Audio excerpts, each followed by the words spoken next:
Good morning everyone and welcome to Melbourne Park for the official launch of the Australian Open for 2012. A lot happening backstage here. Very, very exciting to be here on this Tuesday morning, and great to have your company wherever you might be watching our live stream all over the world as we gear up for the first Grand Slam of 2012. Brett Phillips is my name, joined by Charlotte James, of course. The girl about Twitter, I'll call you, Charlotte. Well-travelled tennis journalist. Great to have you on board. It's really good to be here, Brett. Very exciting today. It is, and of course you've been around the world, of course, covering Wimbledon this year and the excitement of Samantha Stosur winning the US Open, and now the countdown starts to our own Grand Slam right here in Melbourne. I know, there's nothing really better, is there, than when we're the next Grand Slam, and that's where we find ourselves. And I think the Australian Open launch always, for everybody that works in the tennis industry, you know, it's sort of the start of a new season, and we're getting to look forward to it right now. Absolutely, and you can see there the room. The media is going to assemble very shortly, distinguished guests, and have we got some big names coming up this morning to join us as part of our launch. We're going to count down in the next half an hour and go through who are going to be some of the big contenders for the Australian Open for 2012. And then we'll be joined officially by Bruce McAvaney, who will host our launch. Some very special guests coming up between 11 and 11:45. We'll return here, Charlotte. We're going to be joined by two very special guests, the Australian Open Tournament Director Craig Tiley and one of the greatest tennis players of all time in Roy Emerson. Absolutely. Just, you know, two people who know the tournament so well, I think. So it's going to be a great opportunity to ask them some questions, and it would be really good to see people tweeting those questions in. If you could hashtag questions to Roy Emerson Ask Roy, and anything for Craig Tiley, maybe just hashtag it Oz Open would be great. Absolutely. Keep those coming through. We'll remind you right throughout our broadcast today, and of course in the background, this is what the tennis players will be playing for when they touch down in Melbourne in January. The Norman Brooks Trophy for the male champion and the Daphne Ackhurst Trophy for the women's champion. And we're going to go through very shortly some of the great names of the past, but this is the trophy they want to get their hands on. Yeah, and they're just so beautiful to see close up. We're so lucky to be able to approach them. We have to wear gloves when we have a look at them, but just incredible pieces of workmanship. The men's trophy, actually 11 different silverware techniques to create that trophy, and took 1,040 workmanship hours to create it. So very impressive prize there. Phenomenal. The other man who is part of our coverage this morning is Adrian Franklin. Going to be seeing plenty of Adrian right across the summer. Welcome to you.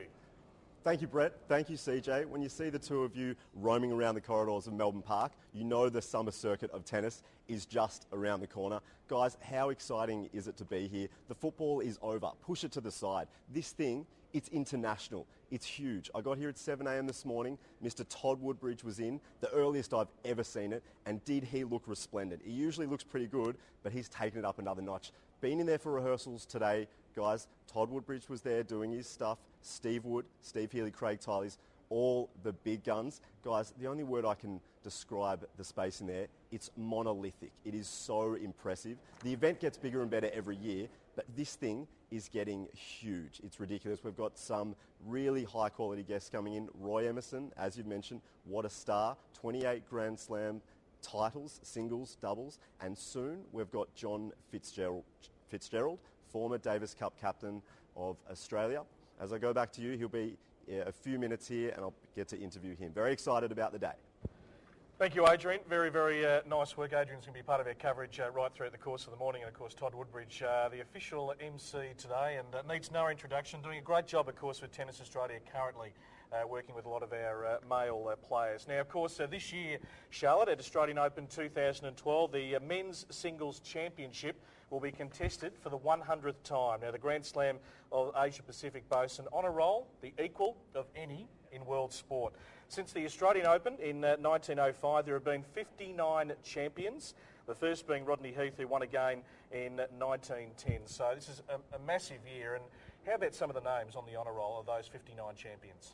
Yeah, it's just reads like a who's who of greats in tennis, really, doesn't it? It's incredible, and a really good healthy dose of Australians there, you know, on that honour roll as well. And you know, certainly on the men's side, and who knows if maybe we might see an Aussie woman on the honour roll again on the women's side soon. Yeah, we're going to talk about that a little bit later on. So much excitement around Sam Stosur and what she did at the US Open in New York only a month or two ago, and whether she can back up at the Australian Open on home soil, that would be pretty special. But some of those names, Roy Emerson, as Adrian just alluded to, 28 majors, doubles and singles combined. What a champion he was. The great Rod Laver, of course, John Newcombe. Who will forget Andre Agassi and his imprint here at Melbourne Park at the tail end of his career. Jim Courier, of course, dived into the Yarra and had some great early success in the early 90s. Roger Federer, Rafael Nadal and Novak Djokovic, and we'll talk about his amazing run shortly. This is where it all started for him, right here at the Australian Open. That's right, and when he won that final, he really wasn't favoured to win it, was he? He was one of those shock kind of champions that the Australian Open sometimes turns up, and started his career really kind of to gain momentum, didn't it? We think about some other names too. Mats Verlander back here many years ago, and of course Mats is still a regular, isn't he, around Melbourne Park. When you come to the Australian Open, you still see him in the corridors and playing a bit of Legends tennis, and he supports, of course, the Swedish players as well. Absolutely. You often see him kind of sitting down courtside for those men's finals as well. I have vivid memories of seeing him watching some of the incredible night finals that we've had, which have had such a cauldron-like atmosphere. And he's still really a mainstay of this event, I think. No doubt. So the 100th time the Australian Open Men's Singles Championships will be contested. Now, one man who's certainly going to be very prolific here, he's had great success in the past at the Australian Open, is Rafael Nadal. And unfortunately, Rafa probably hasn't had the year he would have liked, but he will re-energise, he'll refocus, and there's a lot of competition in the top four. The order might have changed, but all still extremely competitive and wanting to win those majors. We include Roger Federer in that bracket as well. But Rafael Nadal, I should say, of course, recently spoke to us at the US Open. He wasn't the winner, but gee, still a very popular person when he comes down to Australia. First thing, you need to play really well. That's the first point. After, there is a lot of hot there sometimes, and you need to be in perfect conditions mentally, physically, and for sure have the right 2 weeks if we're talking about tennis now, and be ready for everything. I remember one of the first memories for me of Australian Open was the final between Carlos Moya and Pete Sampras now, because Carlos is a friend of mine, and I remember waking up during the night to support him. Was a fantastic tournament for him. Finally, Sampras won, but anyway, that was a fantastic memory. The semi-finals and finals, especially, semi-finals against Verdasco, that match was really emotional and really tough, and the final was unbelievable, because I never thought that I will be able to win that final, especially after the semi-finals match. I was really tired before the match, but I started the match, the things started well, and I felt well. It's an unforgettable memory for me. That tournament is one of the victories that going to be in my heart forever.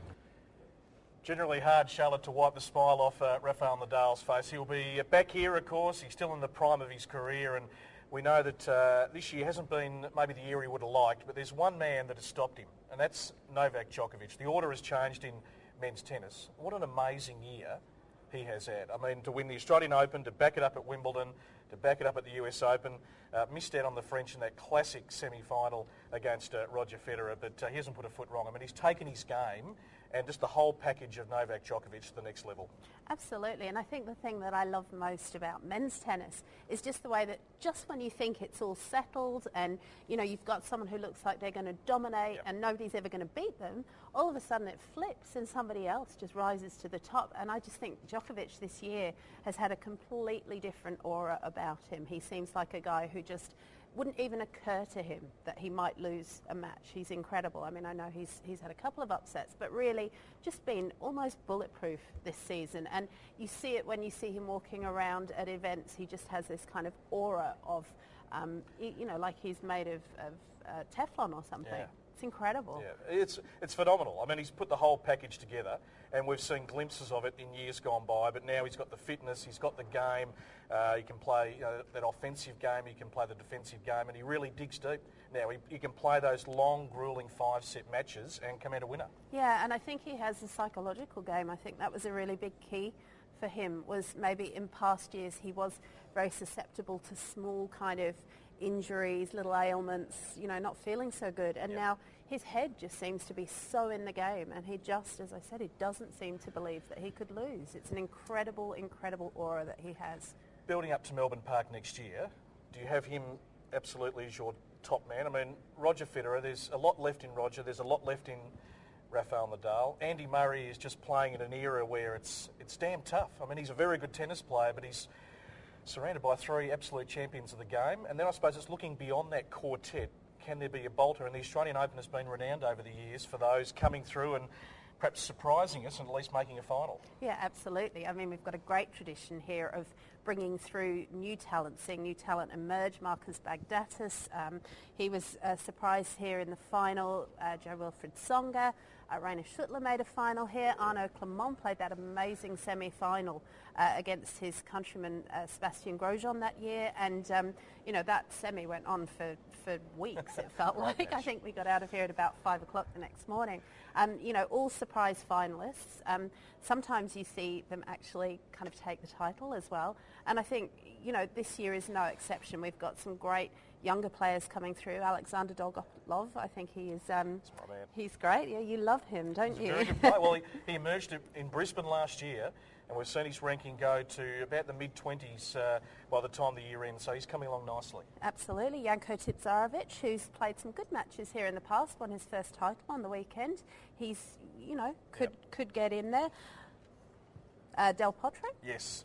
We Grand can't forget Slam him. champion, well, we shouldn't forget him. It's a shame he got injured when he did, but you get a feeling there's certainly some good tennis left in one Martin Del Potro. Adrian Franklin, Charlotte, has got a very special guest, and that is John Fitzgerald. Adrian. Thank you, Brett. I've just been out in Garden Square talking to some VIPs, and I've managed to bring John in, former Davis Cup captain of Australia. John, you're back at Melbourne Park. What feelings resonate coming closer to the Australian Open for you? Oh, look, it's the 2 weeks of the year for me, and I think for any tennis fan in Australia, and I'm one of them. It warms the cockles of my heart always to come back here and see the crowds, the interest, what's created here at the Open lasts, a long way into the year, and to have an event that is this special in Australia, it's comparable to anything in the world. I think is a real serious. People need serious accolades here, I think, to run an event like this and get it to this standard. It's the 100th year, the 100th men's champion this year. Who are the contenders for you at this stage? Look, in the men's game, it really is the top 4 for me. I mean, there's a couple of longer shots, but I think the first 4 are the ones, and Djokovic is playing now at such a confident level. When you reach that level of confidence, I'm sure as a player of his stature, he feels like he's indestructible. Depending on how his injury comes up after the Davis Cup incident he had, but certainly the way he's played in this calendar year hasn't been seen for a while. 3 of the majors and really the outstanding number 1. To take over from 2 of our great players of all time to get there was no mean feat. Yeah. So I think the first 3 especially, and Andy Murray, he's half a step behind at the moment, but I was interested to see John McEnroe at the US Open suggest that he was his pick. Murray was McEnroe's pick for the Open to win it, and when John says something like that, you certainly sit up and take notice. He obviously believes in him. So I think Andy's time will come, but at the moment he's still trailing the other 3 a little bit. And Sam Stosur, obviously a huge result recently. I mean, how did that make you feel, and what do you think it can do for Australian tennis moving forward? Well, look, I'm happy to admit I had a tear in the eye. Yeah. I mean, I think as we all did, it was. I actually let my son stay home from school for an extra half an hour that morning, which doesn't happen too often. But we were, like any other family, I think, gathered around the TV in the living room watching and being pretty vocal. And look, what that does for us is amazing things. It makes us believe we can get players to the top. It's been a while, especially in the women's game. Over 30 years since we'd won a women's Grand Slam. So to have a player, and the bonus is the way she did it in the style and grace and dignity that she won and spoke afterwards about the achievement. That was the bonus. But to win was a major step for us, and I think just makes kids like Ashley Barty and the young next generation believe they can do it too. Thank you so much for your time and enjoy the launch. Pleasure. Back to you guys. Thank you very much, Adrian, joined by John Fitzgerald. Who will forget that morning? As John just alluded to, it came on at a great time here in Australia, Charlotte, to watch Sam Stosur absolutely dominate that match against Serena Williams. We don't see Serena dominated too often, and she played the game of her life. No, it was just such a fantastic match, and I think for anybody that's followed Sam's career, just such an emotional victory for everybody watching, because she just did such an amazing job. And there were points during the match where you thought, uh-oh, this could be a wobble here. Is it all going to kind of start to slide the other way? And she hung so tough, and she was just so impressive, and is just such a great girl. It's so good for Australian tennis. No doubt. Before we talk about her chances and the remainder of the women's field, let's hear from Sam, of course, speaking recently at the US Open, where she was the champion of 2011. Are you ready to be this big superstar? I don't know. I guess time will tell. But you do this and you play this game for this moment. So whatever comes from this point on, I'll welcome it with open arms. So it's definitely something that I know is going to change my life, and I want to try and enjoy it as much as I can. I obviously have had one chance to win one of these titles before and wasn't able to do it, and desperately wanted another chance to be in another final to see if I could achieve that dream. And thankfully, second time around, I've been able to do that. So it's like I said, it's a dream come true. And from this moment on, at least, I know that I was a Grand Slam champion. No, to be honest, after that first round match, I wasn't even thinking about the US Open, to be honest, but it definitely seemed like a long way away. But since that match, I came to the US hard courts and feel like I played very well leading into this event, and throughout this event played some of my best tennis, and then today to cap it off with how I played today and to actually win. What happened at Wimbledon doesn't matter anymore. I can have this memory instead.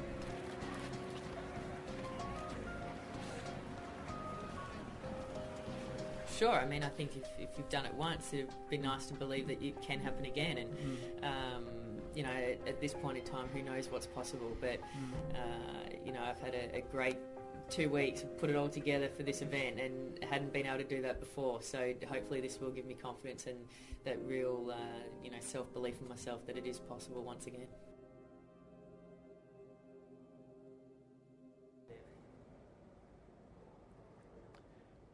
Samantha Stosur, what a special moment it was, Charlotte, at the US Open. The champion of 2011, we hope the first of many majors that she can win in the peak of her tennis career. I think it was Martina Navratilova who said that a real window now open for Sam to lay claim to being the best women's tennis player in the world. We're going to talk about the field, because every year we seem to discuss the women that Serena, and she's had obviously a mixed sort of 12 to 18 months with injury and a great effort to make the final.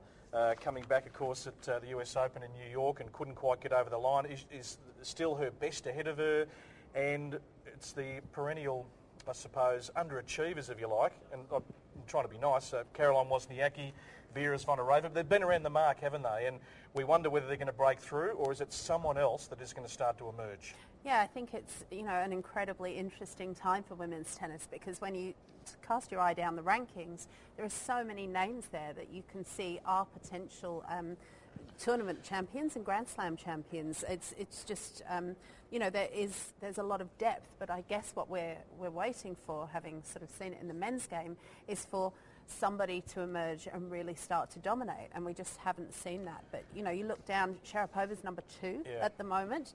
Zvonareva, Azarenka, Kvitova, Wimbledon champion, Stosur, Clijsters, Schiavone. Kuznetsova's ranked down in the 20s. Former Grand Slam champion who still, has a lot of game on her day. So just so many players that could do the business here. Yeah, it's extremely open. What did you notice about Sam Stosur's game at the US Open that maybe gave you an indication that she can follow up here in Melbourne?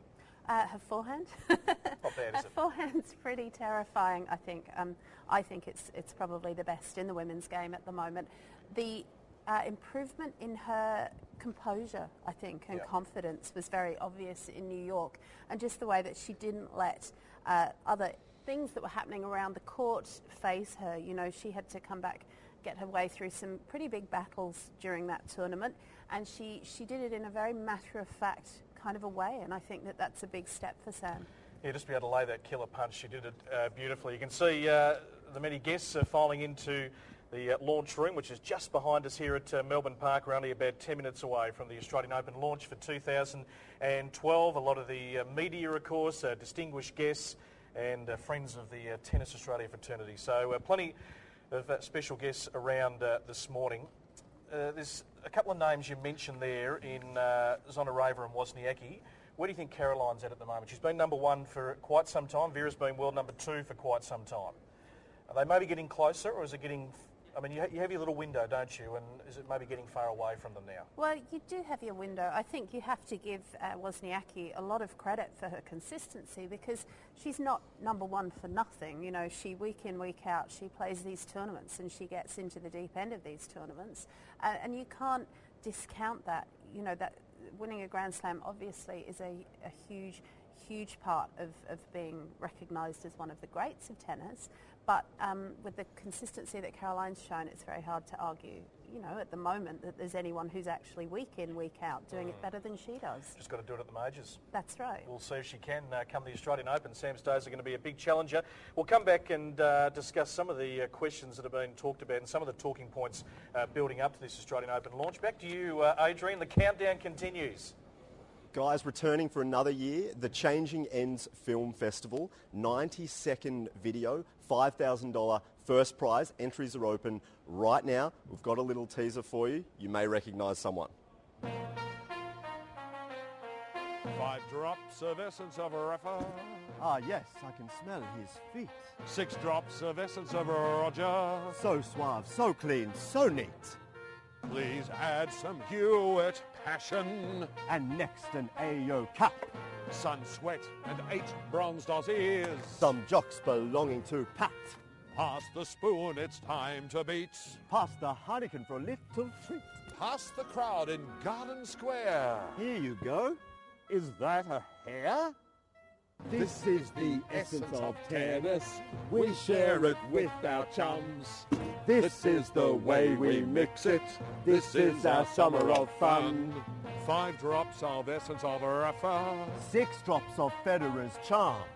8 drops of Kimi and Wazzy. 10 drops of Serena's arm. This is the essence of tennis. This is the taste of our blue. This is the way we mix it. We've done it all for you.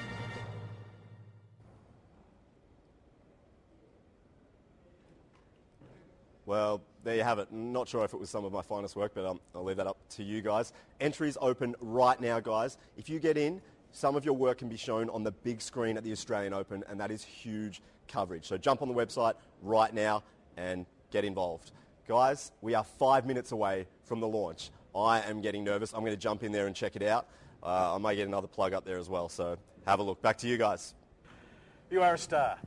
He's a star. I mean, whether he's dressed in his white shirt or... and the man next to him, Craig Willis, who, when we think about the Australian Open, we think about Craig Willis. Absolutely, the voice of the Australian Open. And I thought those two were like the mad chefs from the Muppet Show, actually. I thought that was some of Adrian's very finest work. Don't mind getting dressed up, that pair. What are people talking about today? We might just give our Twitter and our Facebook a plug again. Some of the questions that are being asked. And one former champion here at Melbourne Park...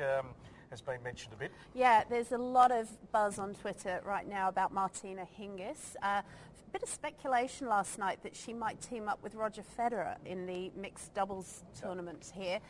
We can actually confirm that that isn't correct, unfortunately, but she will be playing in the Legends event, Martina. But lots of tweets last night and this morning, a lot of buzz about whether Martina would be making a main draw reappearance. Well, we'd love to just see you back in any shape or form, and of course building up for maybe a berth at the London Olympics next year. Yeah, absolutely. You know, every tennis player I think wants to contest the Olympic Games. So there'll be probably a few interesting little entries, I'd say, in the mixed doubles that we'll see in tennis next year. Just a reminder, Charlotte, we're going to have the great Roy Emerson with us a little bit later on. So if people have got any questions for Roy, they can send those through. Yeah, we would love you to tweet the Australian Open, hashtag any questions for Roy, ask Roy. We're also this morning asking people to tweet in their favourite things about the Australian Open, maybe a favourite memory or what you like about coming to the tournament, what you like about watching the tournament on television. Just hashtag those ones AusOpen. And also greatest champions, who you think this tournament's greatest champions have been. So send them in on Twitter. We're monitoring it. All right, we'll read those out as they come to hand. The room is certainly filling up here at Melbourne Park. We're only a few moments away from the official Australian Open launch for 2012 to get underway. Todd Woodbridge will, of course, be leading proceedings. Just a reminder about tickets, because you need to get in early. We know that Melbourne Park is packed to capacity for the 2 weeks of the Australian Open. On sale from 9 a.m. tomorrow morning until 5 p.m. This coming Sunday. Single session tickets and also the ground passes, which are always outstanding value for money. They're on sale, of course, Monday the 10th of October. You can book through Ticketek online at ticketek.com. You can phone 1300 888 104 here in Australia, and of course Ticketek agencies right across Australia and New Zealand, and pre-purchase a ground pass, $29. That's outstanding value. Yeah, and you get an awful lot for your money, obviously, with a ground pass, because you get to watch tennis on any of the outside courts.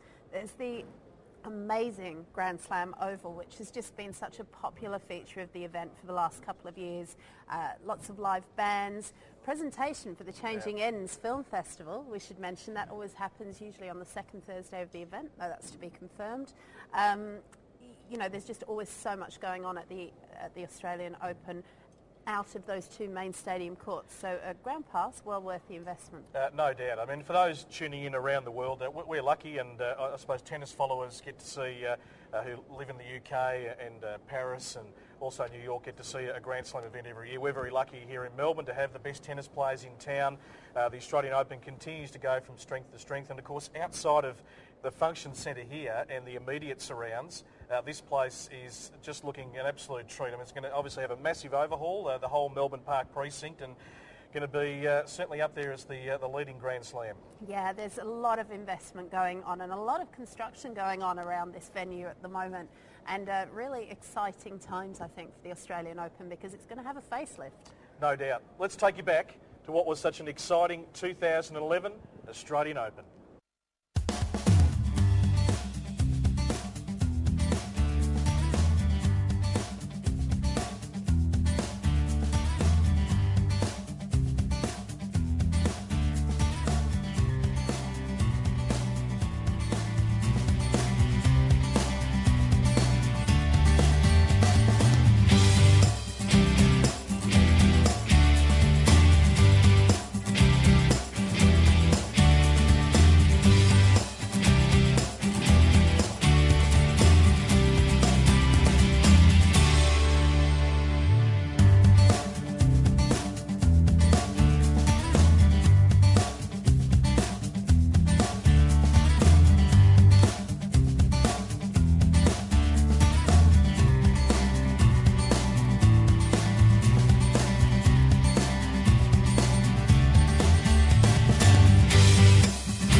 Some of the great memories of Australian Open 2011, of course, Kim Clijsters, who will forget her magical victory on a Saturday night against Lee Na, who has gone on to have a pretty impressive year in women's tennis, and also Novak Djokovic claiming his second Australian Open title, and that has kick-started what has been just the year of his life. At the peak of his power, so Novak Djokovic is going to be the favourite heading into the Australian Open 2012. We are standing by for the official launch, as you can see the room starting to fill up just behind us here at Melbourne Park. And just a reminder, post the official proceedings here this morning, we're going to have a chat to Australian Open Tournament Director Craig Tiley and one of the greatest tennis players of all time. 12 Grand Slam singles titles and 16 Grand Slam doubles titles. The only male player to have won singles and doubles titles at all 4 majors. I speak of Roy Emerson, who is going to be with us right here on our broadcast today. Brett Phillips and Charlotte James. The room looks absolutely magnificent, CJ, and obviously a lot of very special guests. The launch just gets bigger and better every year.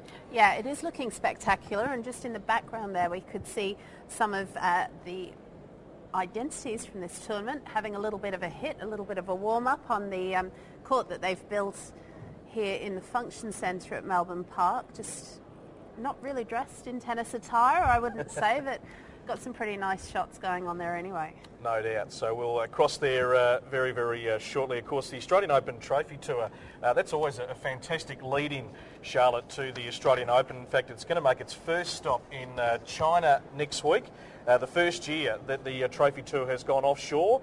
It'll be heading to Wuhan, Shanghai and also Beijing, and that'll welcome the Norman Brooks Challenge Cup and also the Daphne Ackhurst Memorial Trophy over the next 3 weeks. So being the Grand Slam of the Asia Pacific, it's going far and wide. We're going global with the Trophy Tour, and they're saying that if whatever happens this year, that they'll probably expand that tour next year, which is pretty exciting. But 186 million people in the Asia Pacific region actually watch the Australian Open on television every year. So there's a really good reason to kind of expand the reach of the event and take the silverware out there and just show people what the players here are playing for, because it's pretty impressive. And who will forget last year, I mentioned just before Lee Na, and certainly the audience from Asia supporting her, and who will forget her husband.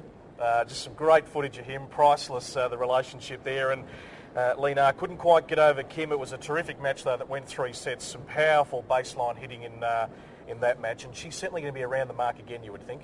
Yeah, absolutely. I think she's a huge contender for the title again. You know, she's had consistent results for the rest of the season, and you did love Lee Na's husband, didn't you? He was a very funny guy, and she had some funny things to say about him. Well, he had a way with words.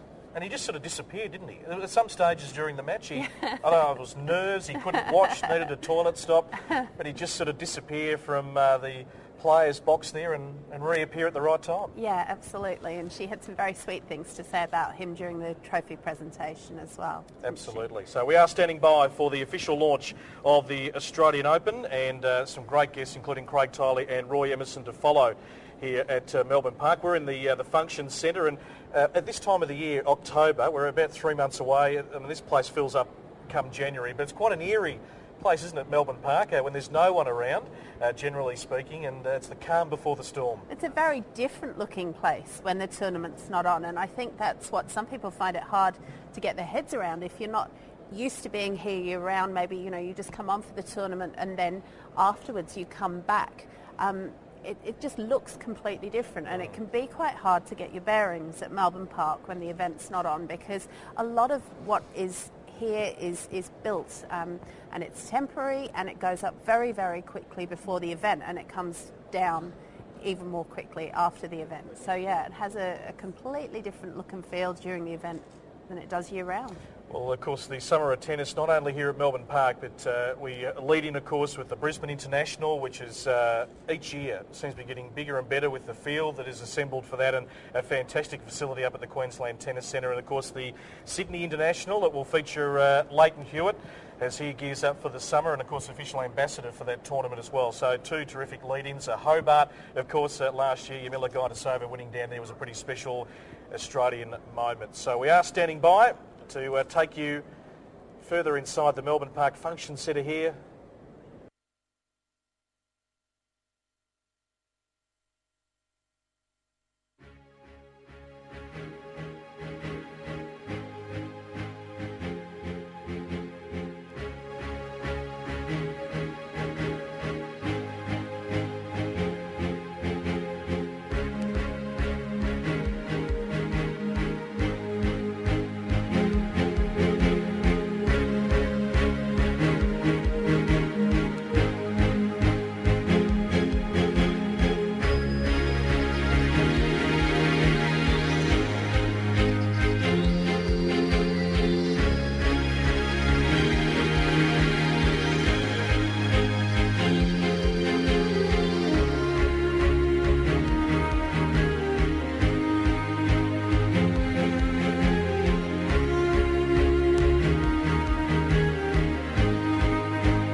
I think it's just that progression through to the pointy end. It's watching it unfold, knowing there's going to be upsets in the first, second or third rounds, then that middle weekend. Love the middle weekend, the Saturday and the Sunday, fantastic crowds, third round on the Saturday, beginning of the fourth round on the Sunday, and then you catch your breath for the Monday and you realise it's almost the sprint home, quarterfinals, semi-finals, and then the build-up to the final men and women. It's a collection. It's a journey that from the very first point on the first day to the last point on the final night, it's that whole journey. I love it. I love the loneliness for the players out there. I mean, Andre Agassi has described it as as one of the most almost brutal stages in sport. I love all that. I love one person, whether it be male or female, against the other and trying to find a way home. They walk a tightrope for 4 hours, 3 hours, 2 hours, whatever it may be, and such moments come down to one. This huge prize at the end of it, which could define your career, can come down to 1 point. You rise and fall at that moment, and that's life, that's sport, that's what really turns me on, is that when players are faced with adversity, how do they respond? And you just see them in those moments, and sport doesn't get much better than that. There's always more.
Ladies and gentlemen, please welcome your MC for today, Mr. Todd Woodbridge.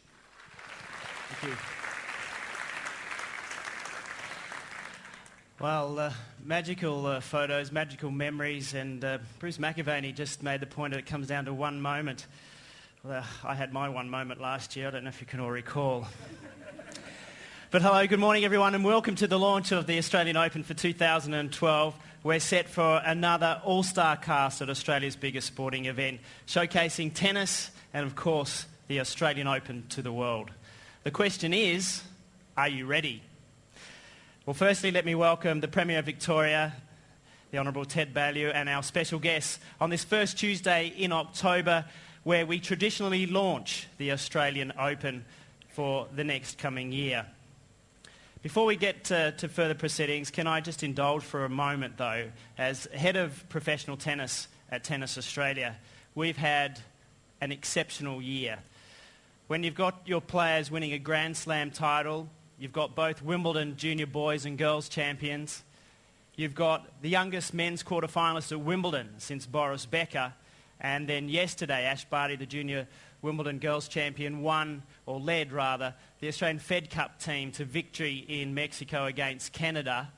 Well, I think you know that our development programs are doing something pretty good. And if I could congratulate our huge team. There are a lot of people that make all of those results happen. And well done to every single one of you on the performances of our players throughout this year. Indeed.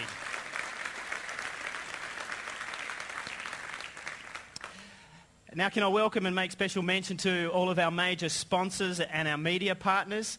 Of course, they're Kia, Rolex, Jacobs Creek, ANZ, Tourism Victoria, Lacoste, Channel 7, News Limited, Fox Sports, and our other representatives and sponsors and suppliers. We all know that none of this would be possible without your support, and we thank you very much for your support of tennis and in particular the Australian Open. So what have we got in store for you this morning?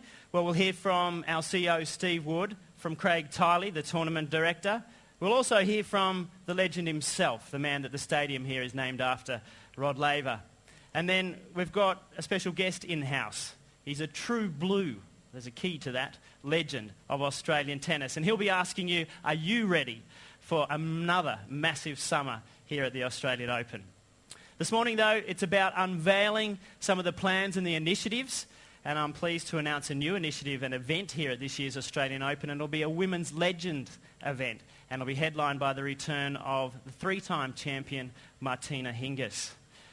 And then finally, we'll have a dazzling, and I call it dazzling because you'll see what I mean, advertising campaign for the AO 2012. So there's plenty to sit back, relax and enjoy because we have some magical footage and some magical moments for you to watch. But let me open the proceedings today by welcoming here to the lectern Tennis Australia's President, Steve Healy. Steve, are you ready?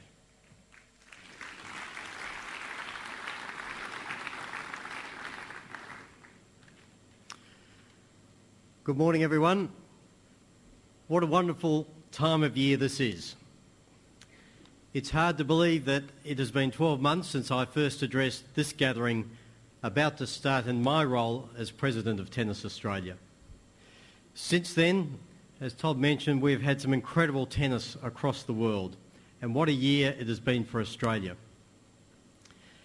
At the risk of repeating what's already been said, Sam Stosur's breakthrough Grand Slam win in New York and the arrival of Bernard Tomic on the world stage as he reached the quarter-finals of Wimbledon, the youngest quarter-finalist since Boris Becker in 1985.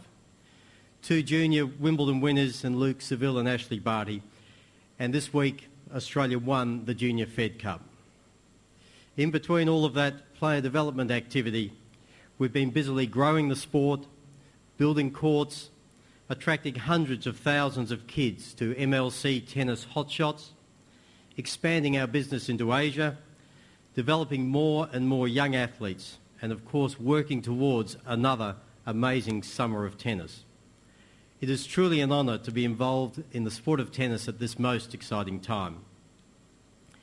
There was a great deal to look forward to during the fortnight of the Australian Open, but I want to especially mention that we will be posthumously honouring the late Ken Fletcher by inducting Ken into the Australian Tennis Hall of Fame on Australia Day.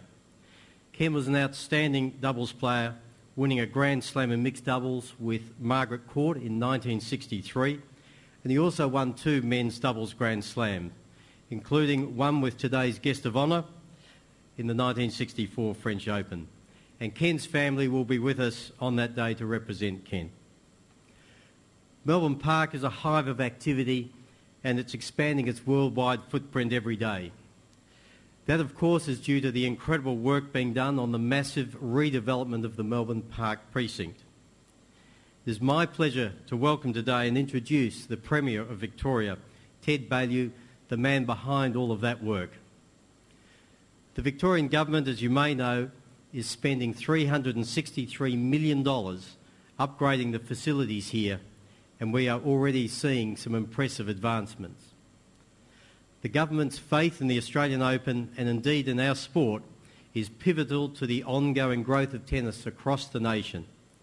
Never forget that this amazing event drives the funding of tennis in this country and also inspires many of us to get out and play. So we in tennis are extremely grateful for your support. It is my pleasure now to welcome the Premier of Victoria, the Honourable Ted Baillieu. Premier, are you ready for Australian Open 2012?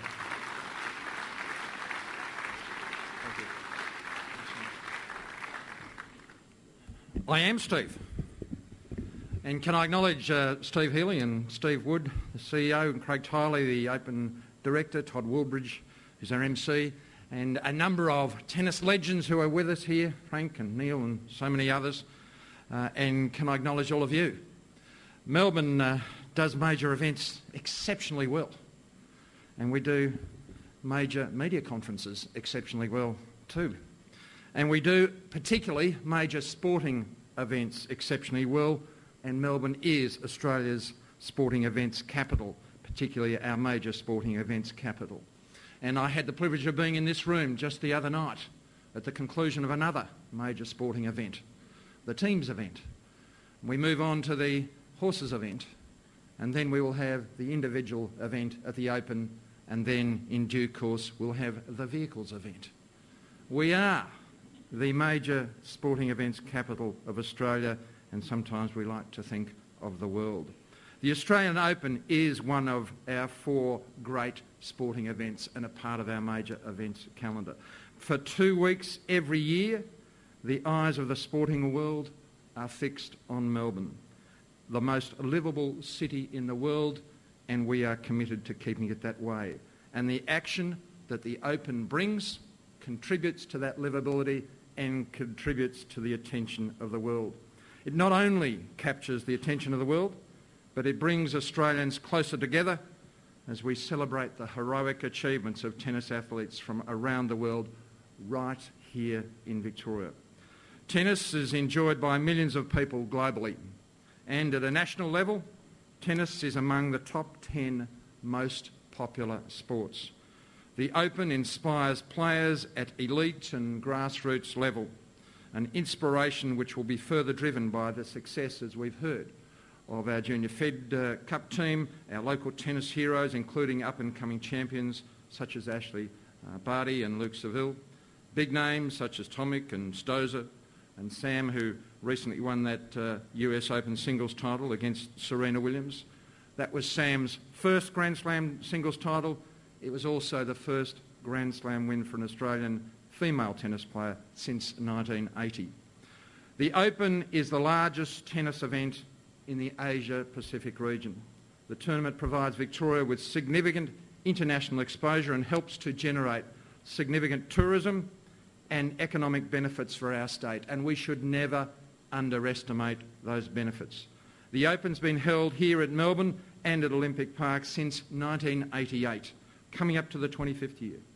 And since then, crowd numbers have continued to increase rapidly, from around 140,000 patrons in 1987 to over 650,000 in 2011. Together with Tennis Australia and the Melbourne Olympic Parks Trust, the Victorian Government is investing more than $360 million in the Stage 1 redevelopment of Melbourne Park. And I make no bounds about it, and I acknowledge the contribution and the decisions of our predecessor government.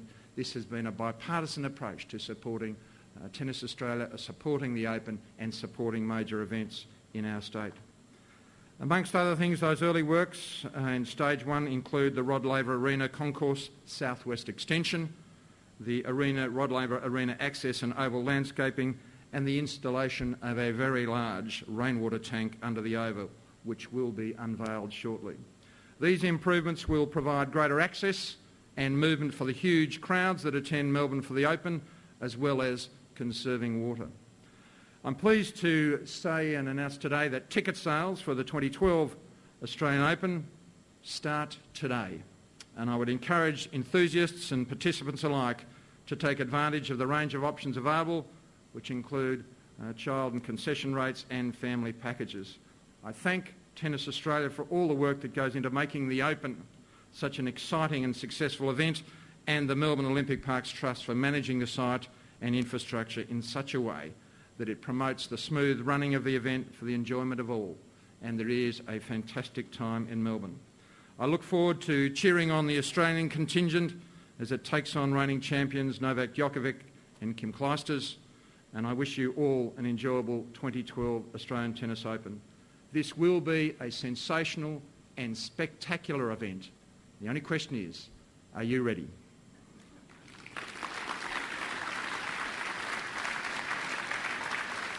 Well, thank you very much, Premier. It's great to have you with us to launch today. Well, the Australian Open 2012 will be the 25th anniversary here at Melbourne Park. The year has seen the evolution of both a venue and a sport. The question is, Melbourne Park, are you ready?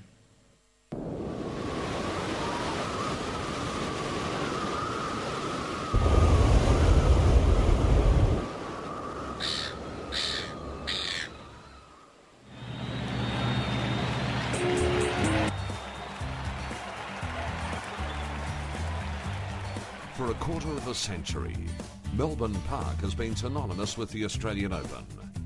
In 1988, when the Australian Open moved from the Kooyong grass to the green rebound ace and retractable roof of Flinders Park, a new era in Grand Slam tennis was born.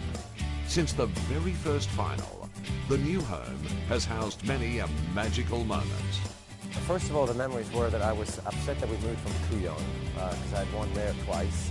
I got to play Stefan Edberg in the semis and of course Pat Cash in the finals, and then yes, now it's the Australian Open. It rained in the finals. They should have maybe closed the roof. I got lucky, they didn't, and the rule wasn't really written in stone when they closed the roof. So I think I got lucky, but very special to win the first one there. 1990, John McEnroe disqualified in the fourth round against Mikhail Bernfors. 1995, Andre Agassi wins on debut, beating Pete Sampras for the only time in a Grand Slam final. 2000, centre court christened Rod Laver Arena. 2001, Jennifer Capriati's first slam over Martina Hingis caps one of the all-time comebacks. 2003, Andy Roddick beats Yunus Al-Anawi 21-19 in the fifth set, a record final set in Grand Slam history. Oh, it was one of the greatest 2 weeks of my life. You know, I was riding a massive wave for those 2 weeks, and I played some of the best tennis that I've ever played. And to beat a guy like Nadal in the fourth round in 5 sets, then Nalbandian in a quarter in 5 sets, and Roddick in a semi, and you know, to lose a tight 4-setter to Marat Safin was you know, a fantastic experience to be out there though. And the buzz that the Australian public gave me as well was an amazing thing for 2 weeks. 2011, Schiavone versus Kuznetsova, the longest women's match in Grand Slam history. Li Na becomes the first Chinese player to contest a Grand Slam final. There have also been many of the out-of-the-blue moments that have added to the drama and enhanced the legend of the precinct. Some players have even gone the extra length to promote Melbourne to the world. My coach basically dared me. He said, you know, if you win this thing, I'm going to jump in the river. So I said, well, I'll go too. If I win this thing, you're willing to do anything if you win a tournament, pretty much. So, but it ended up being a pretty good story that's traveled with me really since that day. 1995, the Great Flood. Backhands give way to backstroke on centre court. 2008, Leighton Hewitt versus Marcos Bagdatis, a 4:35 a.m. finish. As the crowds flocked and the tournament grew, the facility has changed in name, colour and size.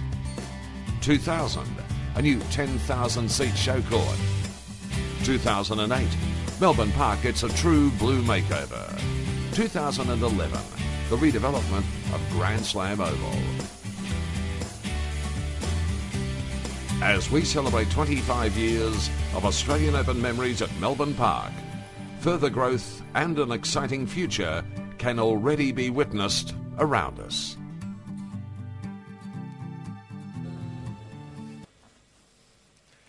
Well, every year we continue to get a magical moment. Who knows what we'll get next year?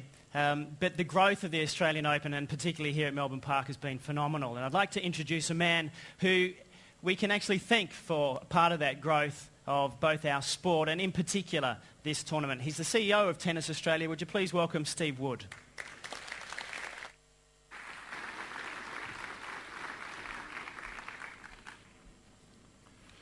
Well, hello everyone, and welcome to my favourite time of the year. We've been preparing all year for this day, but it really means that it's the start now of the countdown for the summer of tennis. You all saw that very special opening to our launch function today when the 2 trophies came through the roof, and those incredible trophies are so enshrined in the rich history of Australian tennis and representative of our nation, our sport, and of course this most prestigious event. For the first time this year, those trophies will leave this launch and head offshore to China for a 3-city tour. This is the next step in our Asian strategy, where we look to get even deeper engagement between our Grand Slam tennis event, the sport of tennis, and the Asian region. The growth of tennis in China has been substantial, and we look to leverage the position of the Australian Open as its position of the Grand Slam of the Asia Pacific. We are partnering with government to strengthen business, cultural and sporting ties between our countries and between our cities, as well as increased tourism from Asia to Australia. There are plans for an even bigger international trophy tour next year. But this all leads back to Australia, where our domestic trophy tour continues through the summer as thousands of Australians get to see Norm and Daphne and enjoy a tennis experience. Premier, I thank you for your support in this ongoing venture and think between us we can achieve even more great things. Also, the support of the Victorian Government to redevelop the Melbourne Park precinct will only further enhance our ability to run an even better Grand Slam tennis event and attract even more international interest. So thank you for that. And for Australian Open 2012, it's my absolute pleasure to announce that we have increased the prize money pool to $26 million, making it the richest prize money pool in the history of tennis. The Australian Open men's and women's singles winners will each receive a world record prize purse of $2.3 million. So we'll all be waiting and watching to see which tennis superstar will take home the magnificent trophy and the world record prize money. I'd like to let you know some more of the great facts about the Australian Open, but on the way here I was collared by the Australian Open online reporter Adrian Franklin, and it seems to me that he might have done that job already. Adrian, are you ready? There's always plenty happening at the Australian Open. Look over there, that's Steve Wood, the CEO of Tennis Australia. Watch this, I'm going to nail him with some hard-hitting, reporter-like questions. Steve, hi, Adrian Franklin's name. Can I call you Steve? Yeah, sure. Got a couple of questions on the Australian Open. How many fans attended in 2011? 651,127. Correct. How many were left-handed? 294,312. So these Kia cars you got, We've got 101 of them. Okay, it's not my question though. I want to know, how far did they all travel? Well, there was 35,000 journeys to and from Melbourne Park, and they travelled 401,235 kilometres. Lots of tennis at the AO, Steve. Pretty sure you wouldn't know the duration of all 2011 matches. Well, you know, Rolex can help us out there. All up, we had 1,215 hours and 31 minutes of live tennis.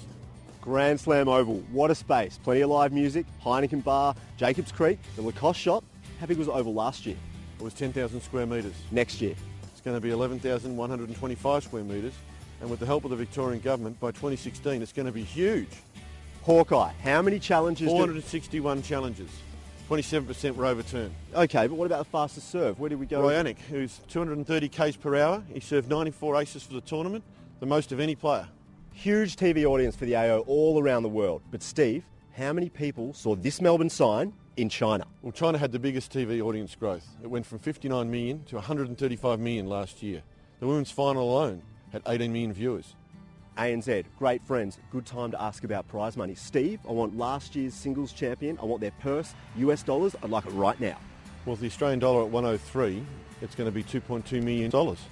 Well, I bet you're not as popular as me on social media, Steve. Well, actually, we had 460,000 Facebook fans and we've got 35,000 Twitter followers. That's great, but my question is, what was the most popular video online in last year's event? Well, Todd Woodbridge's gaff was right up there, and the racket flying off was popular as well. But the old dead spot on Hisense was a clear standout with 7,216,323 views. Goolagong, Hopman, Stolly, Cooper, Sedgman, Rosewall, Fraser, Laver. Last one, and I reckon I gotcha. Who won the Australian Open men's singles title in 1961? Before you finish, he also won 5 more between 63 and 67. You don't know. Don't worry, you will soon.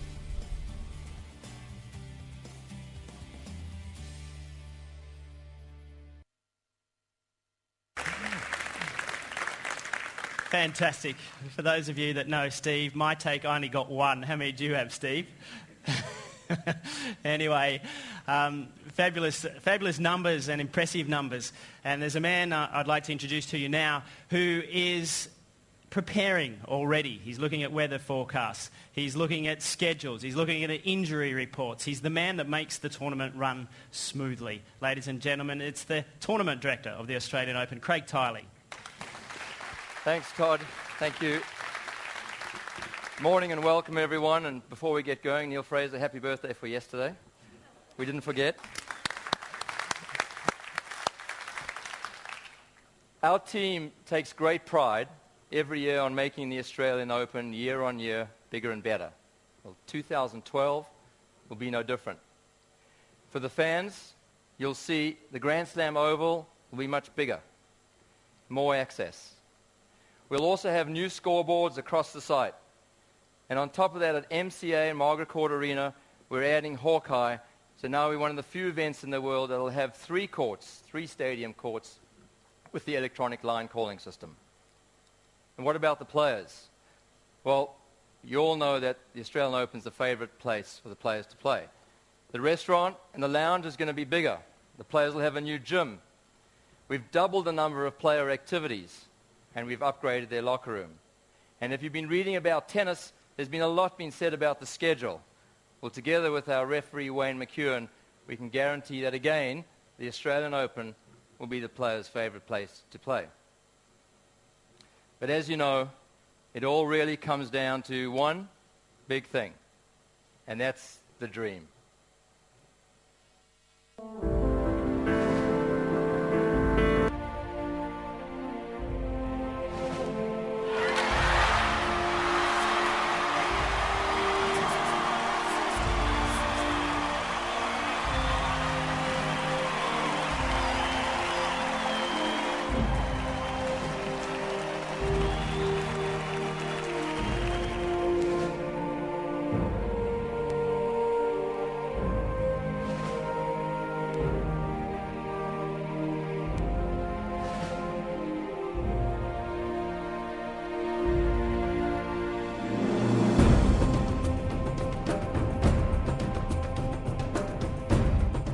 Such a great fan base in Australia. It's my favorite slam to play.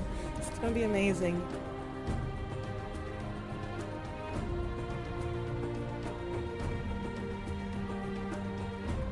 Let me say what was written in the message. First of all, it said she looks really grumpy and her boobs are bigger. Oh my goodness! Well, that's the end of my TV career. Thank you very much.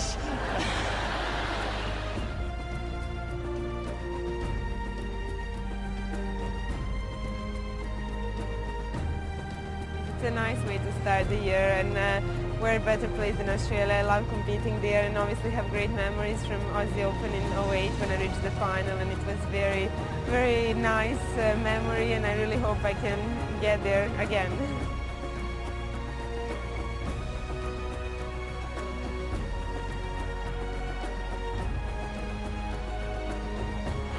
Two things. Can you see with the yellow t-shirt? This is my husband. I make a lot of jokes for him. Doesn't matter you are fat or skinny, handsome or ugly. I always follow you, always love you. You know, he understands what I'm talking about. He always support me, and yeah, thanks for him always traveling with me also.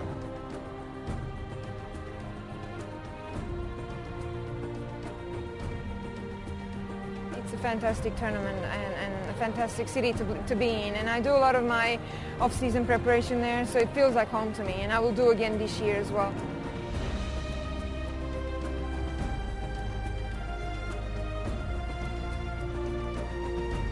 Being an Australian playing there, you know, I've loved every time I've got to play there, and now, you know, having played there a few times, I'm lucky enough to play in Rod Laver Arena quite a few times, and that feeling walking out there is, you know, second to none.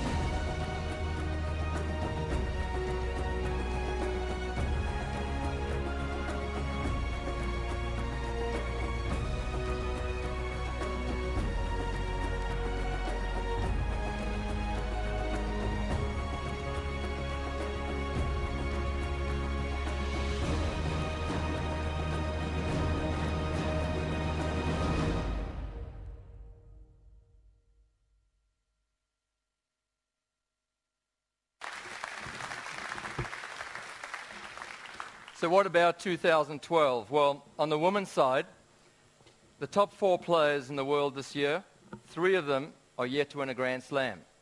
Wozniacki, Vera Zvonareva, and Victoria Azarenka. And the one, Caroline Wozniacki, has been pretty much number 1 throughout the year, has won more than 60 matches, and we know she'll like nothing more than to make a breakthrough at the Australian Open. Then, of course, we spoke to Kim last week. She's been injured for most of the year, and our defending champion, Kim Clijsters, will be back. And Serena Williams, a great champion. She's made it very clear that the Australian Open in Melbourne is her favourite place to play. Would like nothing more to see Sam Stosur in January take home this trophy. On the men's side, any sport would kill to have the rivalry that we have. Djokovic, Nadal, Federer, Nadal, Murray, Djokovic, Federer, Murray. The list goes on. For the past 2 years, those 4 have been going back and forth, but there's one man, Novak Djokovic, the 2-time winner of the Australian Open. This year, his record was 63 wins and 4 losses. 3 losses. 3 Grand Slam titles. He will be tough to beat. However, there's some young and up-and-coming players, and those that the Australian Open unearthed as the stars of tomorrow, like Jo-Wilfried Tsonga, Gael Monfils, or even Juan Martín del Potro. We can also have a look at our own. Bernard Tomic made his professional debut here, and he's gone on to be the youngest male player in the top 100. What about 2012, though? It is, some of you may not know this, some of you may, but it's the 50th anniversary of Rod Laver's Grand Slam. It's also the 40th anniversary since Ken Rosewall won the Australian Open. And most importantly, it is the Australian Open's 100th men's tennis championship.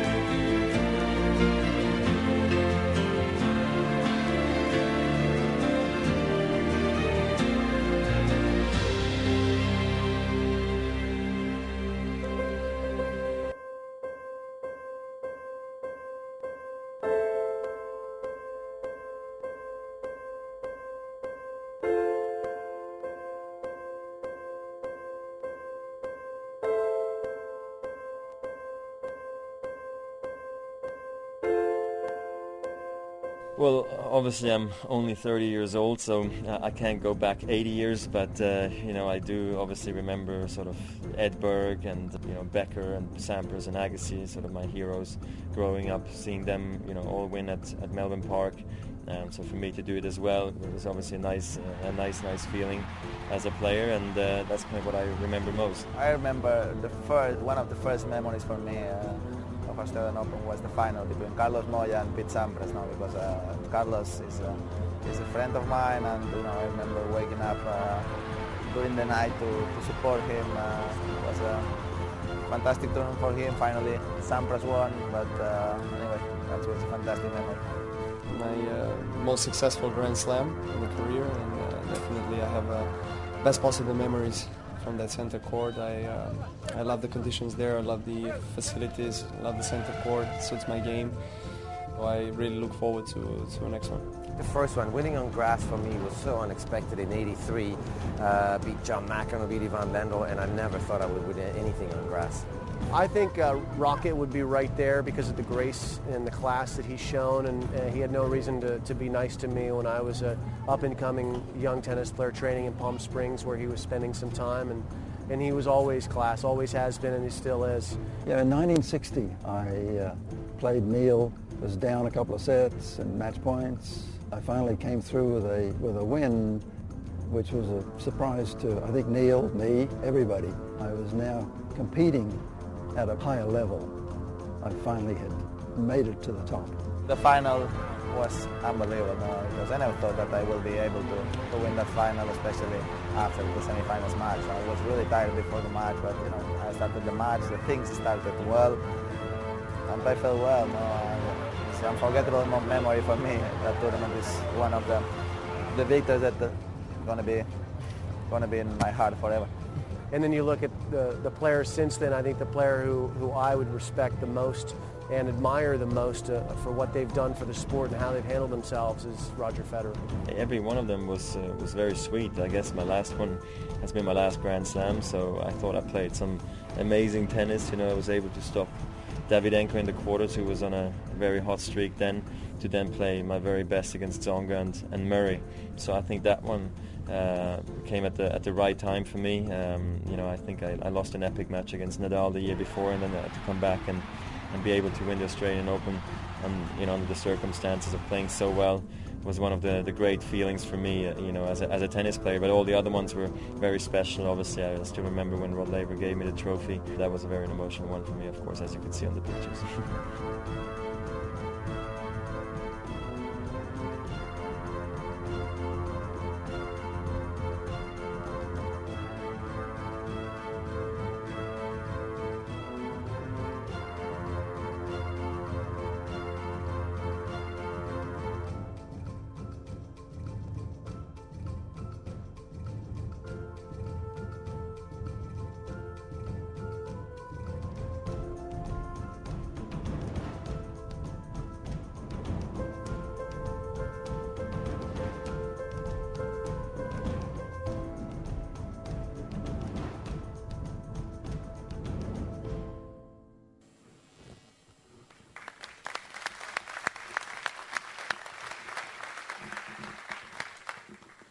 Todd mentioned earlier, we now come to that moment to introduce to you someone very special. It gives me great privilege, and it's an honor to introduce a 28-time Grand Slam winner, 12 in singles, 16 in doubles. The only man in the history of the sport to have won a Grand Slam title in every Grand Slam, singles and doubles. One of our first inductees into the Australian Hall of Fame, and this year celebrating 50 years since he won the Australian Open back in 1961. Please join me in welcoming the great Roy Emerson.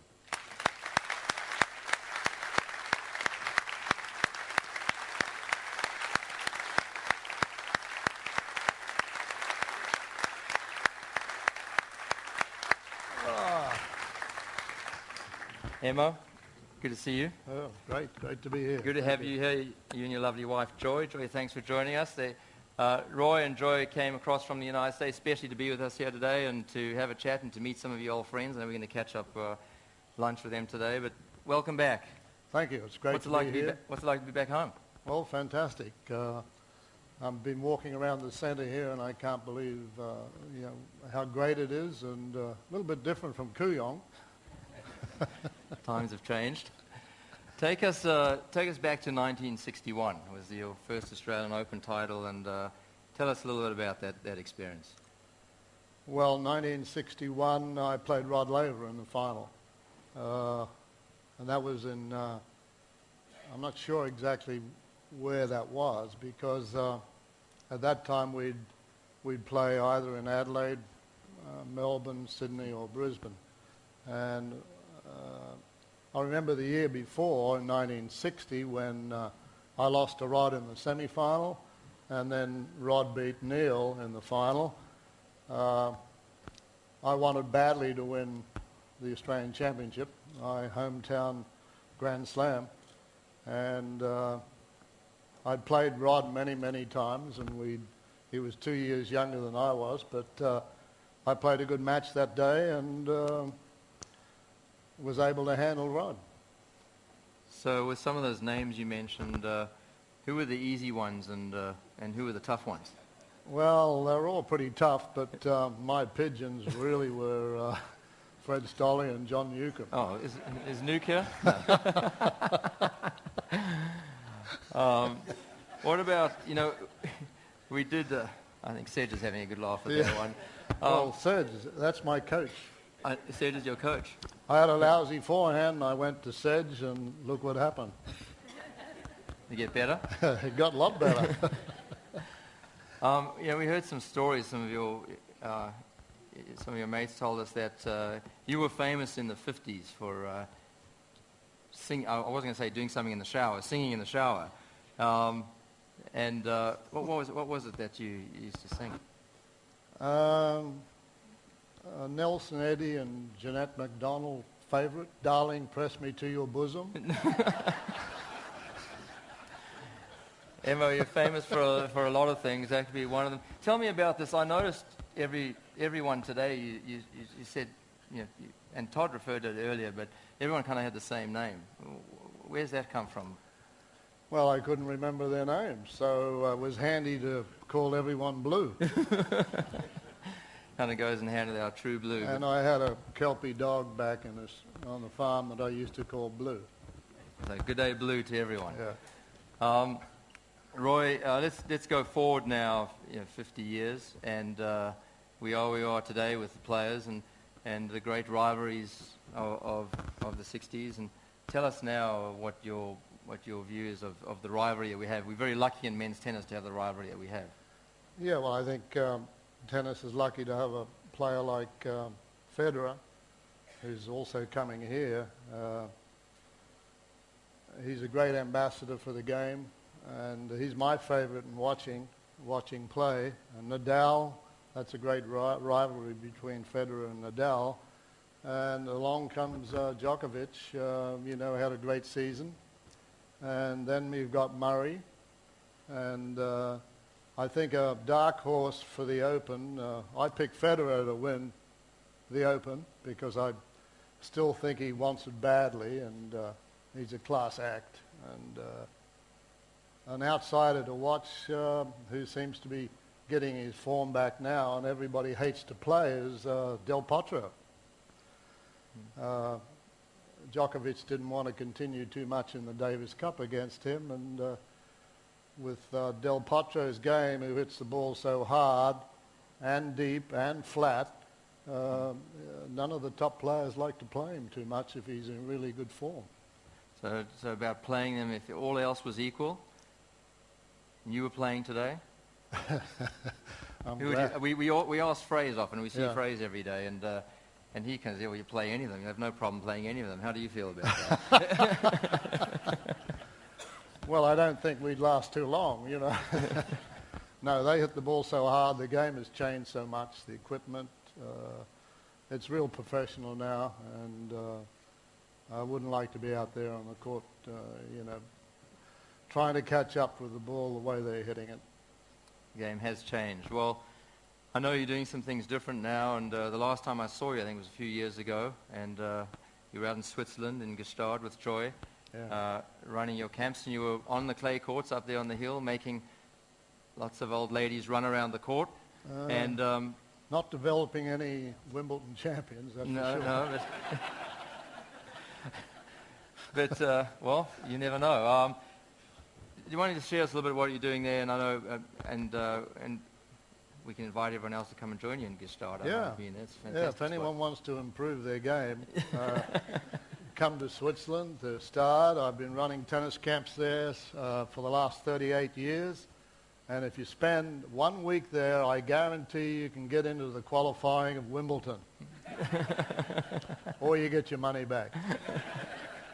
It's a good deal, isn't it? It is. Oh, and finally, we're on there. We talk about money. Since 61. What did you win in 61? A doorstopper. A doorstopper. Now, the reason why you bring that up, because I heard Emma on this morning on the radio talking to Red Simons, and you asked you what your trophies were, and you said, well, there's 6 Australian Open trophies that you have. They're heavy, so where are they now? Well, I've got 6 doors in my house, so I've got them on the floor, but they're quite handy. Well, Emma, as always, your humour, it's a privilege to have you here, and from a personal note, really appreciate you making the trip, and it's lovely to see you again. Thank you, enjoy your special people to Australian tennis, your special people to world tennis, and we really appreciate that. And I'd like to conclude now by inviting to the stage our future Australian champions. Ladies and gentlemen, Roy Emerson and our future champions.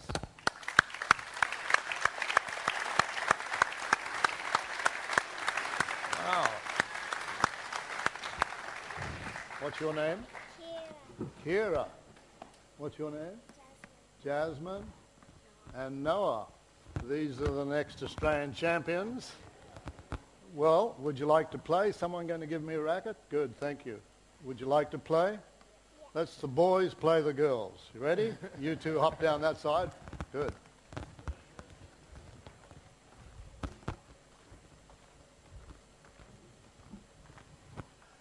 You ready? All right, play.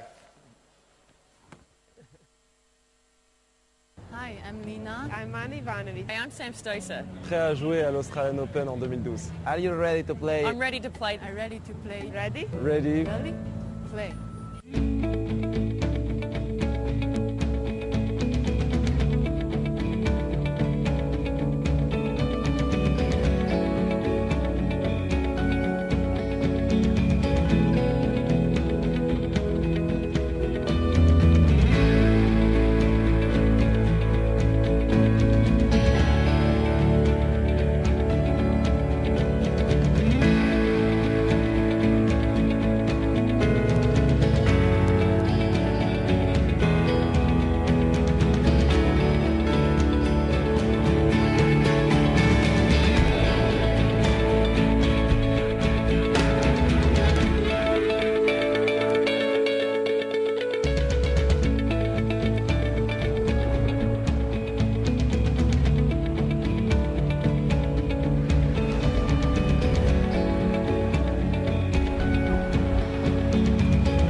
Ready, play.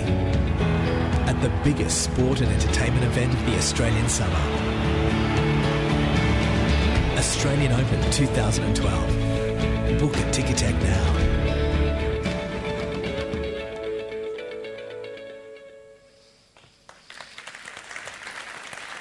Well, ladies and gentlemen, that concludes our launch for today. We thank you for your attendance and we look forward to you joining us here because we're ready, the players are ready, we hope you're ready for Australian Open 2012 at Melbourne Park, January 16. Thanks for joining us today.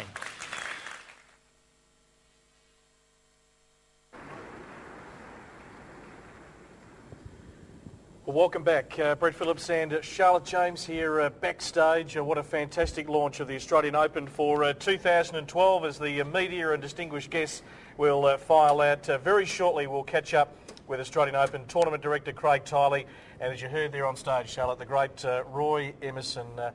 What a player he was. In fact, the 50th anniversary of Roy's Grand Slam, also the 40th anniversary of the great Ken Rosewall when he succeeded in winning the Grand Slam. So many talking points. We're going to chat to Roy and Craig, as I said, but some significant announcements this morning. Yeah, absolutely. A lot of talk on Twitter and Facebook at the moment about the $2.3 million prize money for the champions here. People talking about Sam Stosur, with good reason, obviously. She is the reigning US Open Women's Champion and will, head into the Australian Open with a lot of eyes on her. Yep. A lot of talk on Twitter about how much pressure is now on Sam, and I like the line that we saw in the video there that said that the hunter has now become the hunted. I think that's very pertinent when it comes to Sam at the moment. Absolutely. We look forward to what she can bring to the table come January next year. It'll be extremely exciting. I can only imagine if we go back to people who have been in New York, if you're an American watching Serena or Venus winning over the years, or an Andre Agassi or Andy Roddick winning his one major, the great Pete Sampras.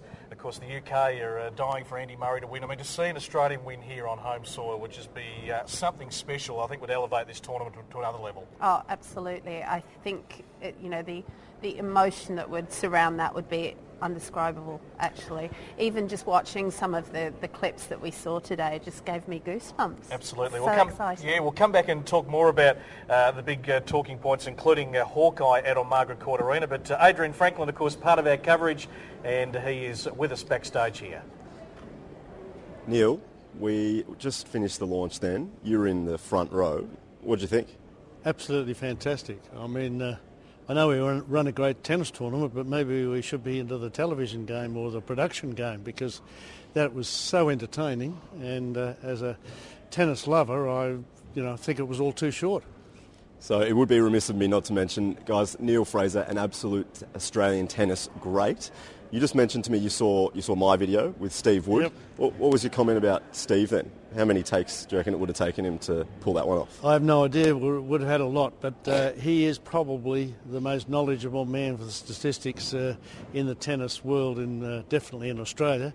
But all I can remember is we get over 650,000 people that come and watch the Australian Open, and that is absolutely enormous, and I can see 700,000 coming up. You've had some huge battles with Rod Laver, who we saw on the video before. Tell us a little bit about that rivalry and any particular matches that you remember. I hadn't seen that footage before about walking out with Rod. It was interesting to see that maybe we only had 2 or 3 rackets each when we walked on the court, and a towel. That was about all we carried on. But I did have my first Grand Slam win was against Rod. I lost the final of the Australian to him in January after I had match points. But I went on to Wimbledon, and I beat him at Wimbledon, and then we played the final of the US the same year, and I managed to beat him there. So I had 3 wins in Grand Slams, and 2 of them I beat Rod Laver in, so I was very, very happy to beat such a great player. But with Rod and Roy and Ashley Cooper, we had a great relationship, great battles, and I still class them as my closest friends. You mentioned Roy Emerson as well, 28 Grand Slams, not a bad player? Absolutely enormous. I mean, he and I won all the Grand Slam doubles, maybe twice, I'm not too sure, but we had a lot of success, and he always said that he would have won a lot more if he'd had a partner that could return the ball more often, but we did enjoy a great relationship, and not only in Grand Slams but also in Davis Cups. We won a few Davis Cups between us too. You certainly did. Thank you so much for your time, and we'll see you at the Australian Open. You're welcome, and I look forward to it very much. Thanks, guys. Thank you, Adrian. Very nice work there. Backstage with, as you rightly said, one of the tennis greats here in Australia, Neil Fraser, who needs no introduction as the distinguished guest. File out of our launch. You are watching our live stream here on the Australian Open YouTube channel. Brett Phillips and Charlotte James to be joined shortly by Craig Tiley, the tournament director of the Australian Open, and also Roy Emerson, a very special guest here today. So just to recap some of the major talking points today, Charlotte. A record amount of prize money. I really should have begun my tennis career a long time ago. It's time to start practicing, Brett. $2.3 million. That is something that is certainly going to make the tennis players rock out. They love winning the trophies, but that's a nice little handy addition. As new Australian Open identity, the AO serving man said, that's a lot of spondoolies. That is fantastic. So that is a record amount of prize money for any Grand Slam. Now, Hawkeye, which has become an integral part of tennis over the last however many years. 3 courts now. Margaret Court Arena is going to join, obviously, Rod Laver Arena and Hisense Arena as having Hawkeye. And it's so amazing to see the way that the fans have taken Hawkeye to their hearts. Before it was introduced to tennis, there was so much chat about, whether it would slow down the game, whether it would make the game boring, what effect it was going to have. And it's just a huge part of the drama now, and the fans all absolutely love watching that zoom of the ball about to hit the line, and they make noises when it happens. It's just a great, great part of the tennis spectacle now. Yeah, the first significant change to Margaret Court, which is also going to have a massive redevelopment as part of the overall redevelopment here at Melbourne Park. Grand Slam Oval, we saw some footage there during the launch, and having stepped out there a couple of times in between sort of commentary and official work duties, only a little small opportunity to get out there. People absolutely loved it, and it's going to be bigger. It's like a festival down there, isn't it? There's music, lots of refreshments down there, a big trade show where the sponsors can show off their wares and what they do, which is a whole other kind of dimension to this tournament. Live music, Grand Slam Oval, we love that. Heineken Day is always fantastic down there. It's the party central, I think, of the Australian Open. No doubt. It's just part of the event now. I mean, when the crowds were talked about there, we started back here in 1988 at Melbourne Park, and the crowds have grown tenfold. I mean, 650,000 coming through the gates last year. So it's such a big event where you can come here for the day. We talked about the ground passes earlier for $29, that you can experience the tennis and all that goes with it, and really make it a big day for the family, the kids, You've got everything here. Absolutely, and I think a top tip is to get down to Grand Slam Oval nice and early. Nab yourself a couple of the deck chairs down there for the day. Big screens to watch the tennis on if you're on a ground pass. It's just, the second best seat in the house, probably. No doubt. Also, a significant announcement. You alluded to it before we crossed over to the launch, but confirmed that Martina Hingis is going to be returning to Melbourne in January. That's right. Hasn't played in Melbourne since 2007, Martina, and always such a popular figure here, 3 times champion. Played that incredible match against Jennifer Capriati where they both had a timeout after the second set and they had to lie down with their ice vests on and it was so hot and, just such an incredible match, that one.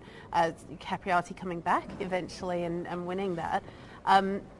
She's such a popular figure in Australia and still in great shape. I saw her a bit in Eastbourne. She was at Eastbourne at a tournament in the UK summer. Just looks so fit still, really kind of up for it. Played a Legends event there. She's looking good and I think, will be a huge source of entertainment for fans here. Well, it's interesting, the women's tour in general. I mean, we've seen Kamiko Date-Crum, she's still playing at 40, 41 years of age. We've seen Kim Clijsters go and have a baby and come back. And Francesca Schiavone playing some of her best tennis in the latter part of her career, and Sam Stosur sort of heading into that 27, 28 age bracket and going to probably play her best tennis in the next 2 or 3 years. So there's no age limit. There's no age limit, and I think that the emotional and the psychological maturity that some of these players gain after years and years on the tour is a huge advantage to them. With an advantage they have over some of the younger girls who kind of thrown into it as teenagers and don't really have a lot of chance to develop some perspective maybe, and keep the whole thing in context. And you can understand how the more mature players maybe gain a lot. Okay, we did allude to the fact that a couple of special guests are dropping in. Adrian Franklin has got one of those.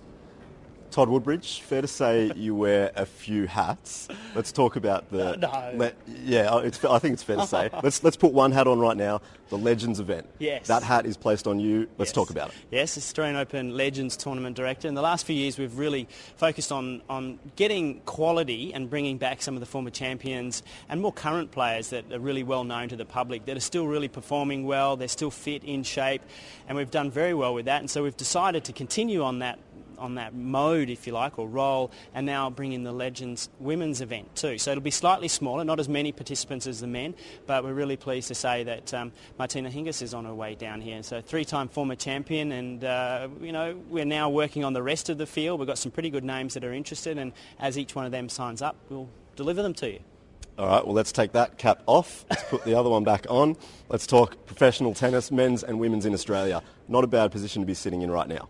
Well, look, we've taken a fair bit of flack, and rightfully so. We've had some difficulties in the last couple of years of getting people going, but this year has been tremendous. We said in the launch just then, you look at the results and you've got a Grand Slam winner in Sam, you've got the youngest quarterfinalist at Wimbledon, Bernard Tomic, since Boris Becker. We've won Junior Wimbledon boys and girls and boys singles. Ash Barty's performed incredibly well all year, and for her age it's phenomenal. And then she leads Australia to Fed Cup Junior victory in Mexico a couple of days ago. If you start a year and say this is what we're going to do, people would look at it and go, yeah, right. And here in Australian tennis, we've done that. So people overseas are looking at us. We want to keep trying to push that message that it's a long road, but we're still developing players. There's more still in the vault underneath there that we're trying to get going, and hopefully we'll see more names up there. I got in this morning. I mentioned earlier to all of our guests at about 6:30, 7 o'clock. You were in. That's unheard of, I said. I was just playing around, though. But you seemed a little bit nervy, a little bit edgy about your performance. You did smash it up there, though. You did extremely well. Thank you. Well, see, I had the privilege of being able to watch your interview with Steve Wood before, and when I saw how well that you performed up there, and amazing acting skills, the eyes, everything, the eyebrows that go into it, I got nervous. Well, it's funny you mentioned that because I did want to have a chat off air, but we can chat now if you like. Next year, myself, yourself up there. Your thoughts? I think you're taking my space or one of my hats, as you keep saying. Just push it over there. No, they're very impressive. I love the way you do it, and I mean, you should be knocking on Seven's door. Yeah, all right, let's chat. Okay. Off air. Anyway, Your tip, men's and women's for the Australian Open? I think it's still a little early. Obviously, we all want Sam Stosur to do well, and I think the hardest part about that is the pressure that comes with having just won a Grand Slam. More for her about playing in Australia at the same time, because there's so much hoo-ha that goes around, the press, the media, the expectation, the family. All of those things make it really hard for the player just to focus. But what's impressed me about her the last 12 months is that she's really been able to deflect that and become a real true professional and actually get that done. I'd love her to win. I think Serena is still pretty angry about losing that US Open, and she loves coming here, and I think she'll do well here. So I'm going to go with Serena. On the men's side of things, I thought Roy Emerson made a pretty good point up there. I think Roger still wants it really badly, and I think he's due. You're a star. Thank you very much. I will send you a meeting request soon. Good on you, Adrian. Thanks, mate. Thanks, guys.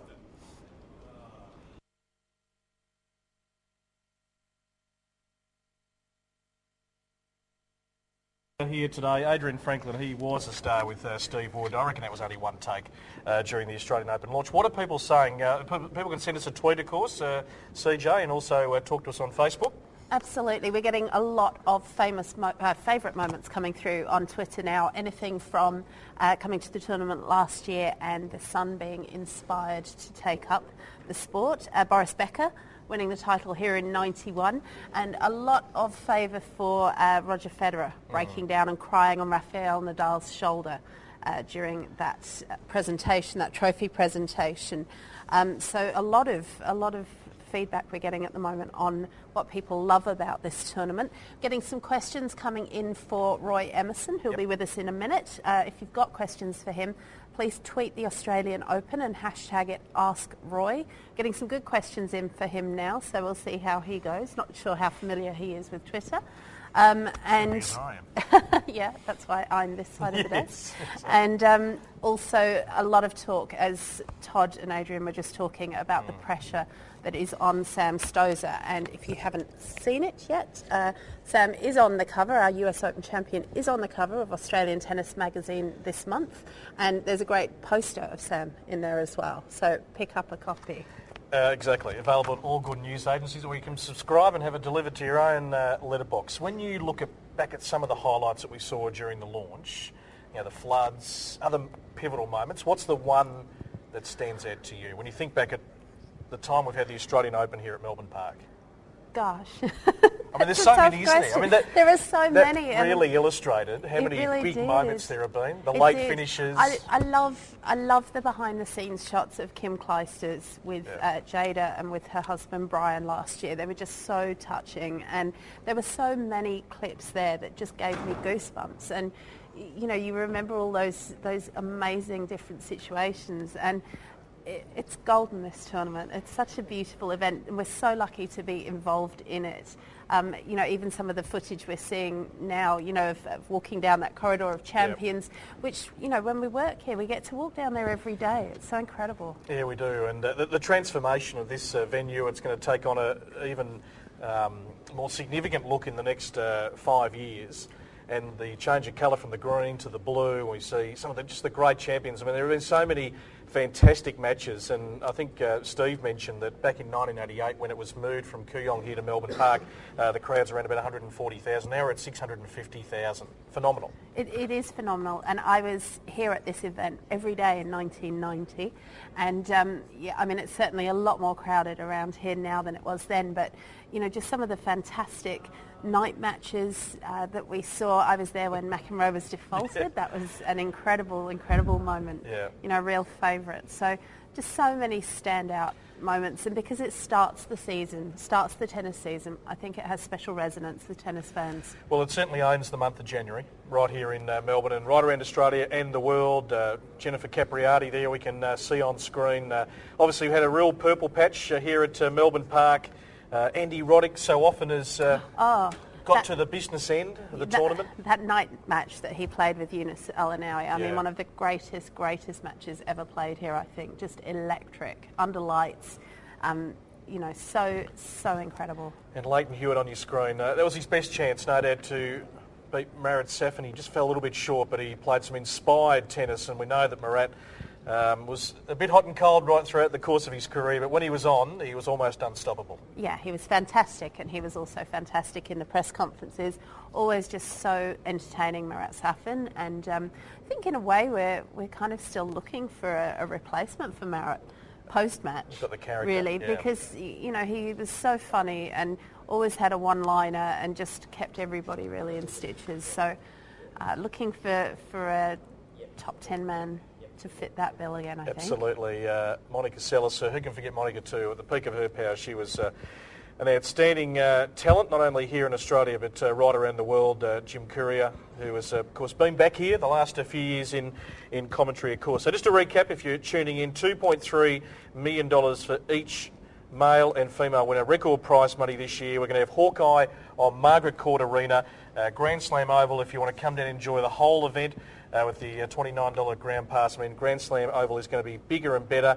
Martina Hingis, that is also the other big story today. She is going to be here in the women's doubles, the Legends event, which is going to be outstanding. And as Todd just mentioned, the field is going to grow around her. So without trying to think about some of those names, we can probably already in the back of our mind think about some of the players in Martina's era who will be here. So that is always great to watch. Oh, it's always fun. I think it's a big fan favourite, the Legends events, because you know they bring back so many memories, and I think for tennis fans, you know, you always have your favourites over the years, and you follow their career, and there is always a bit of an absence when they retire, and it's a great way to just kind of relive some of those memories. And the Legends all take it much more easily. It's very cruisy and it's good fun, and you know we saw Hingis and Kornikova play at Wimbledon in the Legends doubles. I think I went to their press conference, which went longer than the match. Yeah. About an hour. And Anna was so happy to be there and so happy to talk, and you know, just a completely different kind of personality, really. No doubt. So very popular, and it's very exciting to see who joins Martina. Well, CJ, let's take a look at the brand new Australian Open TV commercial.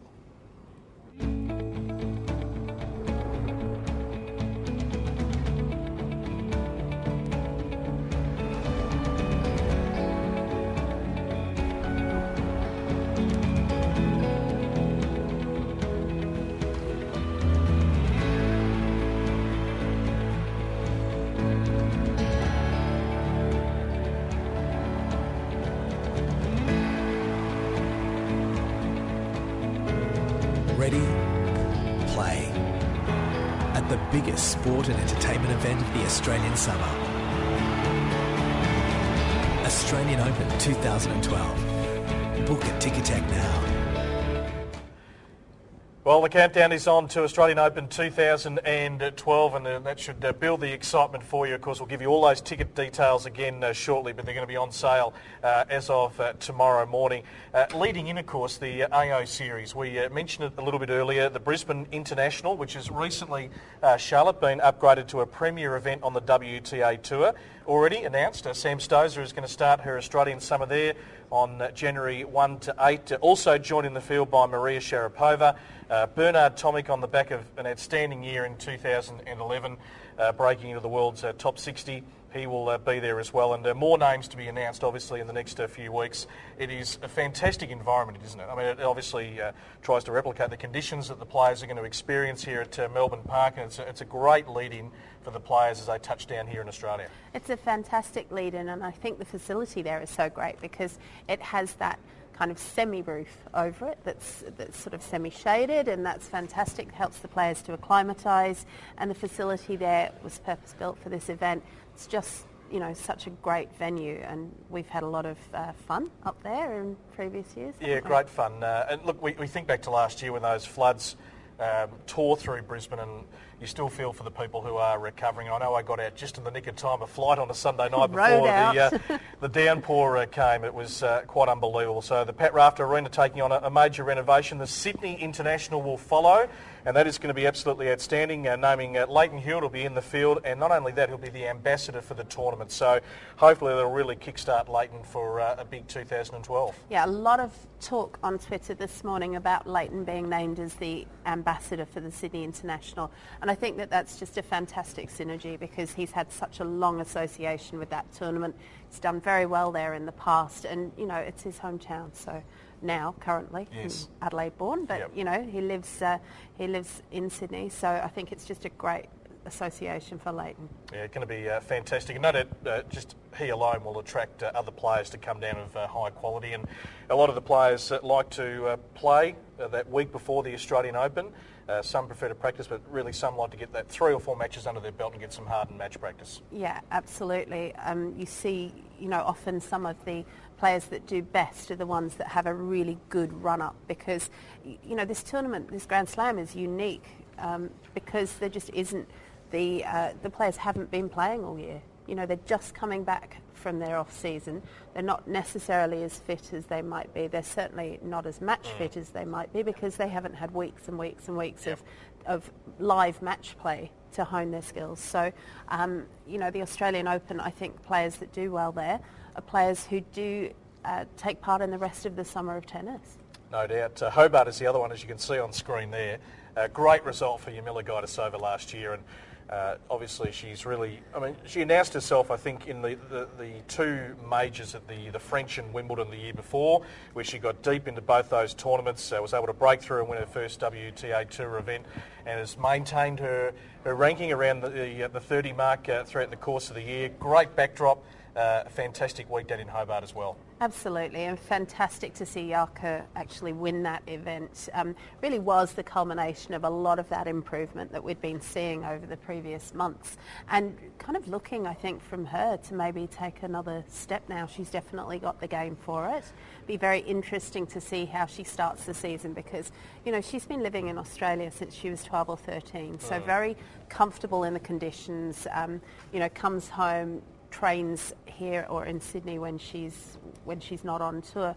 So she does have a big hometown advantage. Yep, no doubt. You can just see the media assembling around Roy Emerson and also Craig Tolley. They're both going to join us here very shortly on our live stream today as we set to wrap up our launch of the Australian Open for 2012. The second annual Newcombe Medal, CJ, also will take place at Crown Palladium Monday the 5th of December. This is becoming a fantastic event on the tennis calendar. Big gala occasion. The newly crowned US Open champion, Sam Stosur, of course, was awarded the Newcombe Medal at the inaugural event last year and is already planning her blue carpet gown for this year's event, apparently. They do scrub up pretty well, the tennis players. They do scrub up well, and the red carpet stage of the event is one of my favourite parts of the event, actually.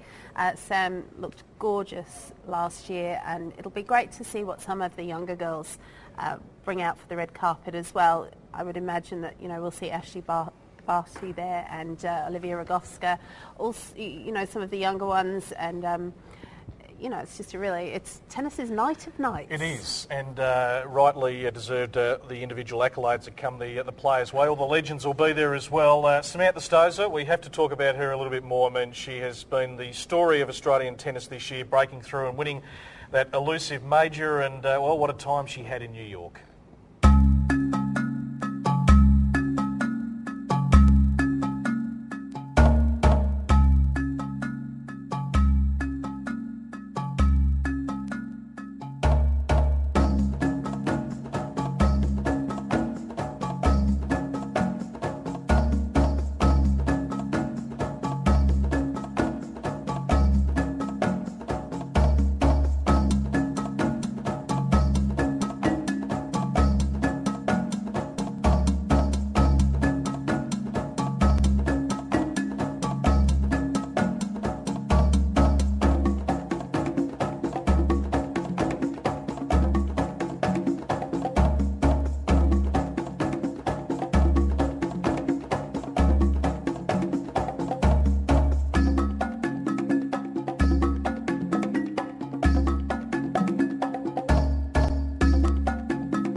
Samantha Stosur, US Open champion for 2011, and what a moment that was. And I reckon she did a record number of interviews on that Monday following the Tuesday. I think she stayed in New York for 2 or 3 days, Charlotte, and featured on every TV show. Everyone wanted a piece of her, and rightly so.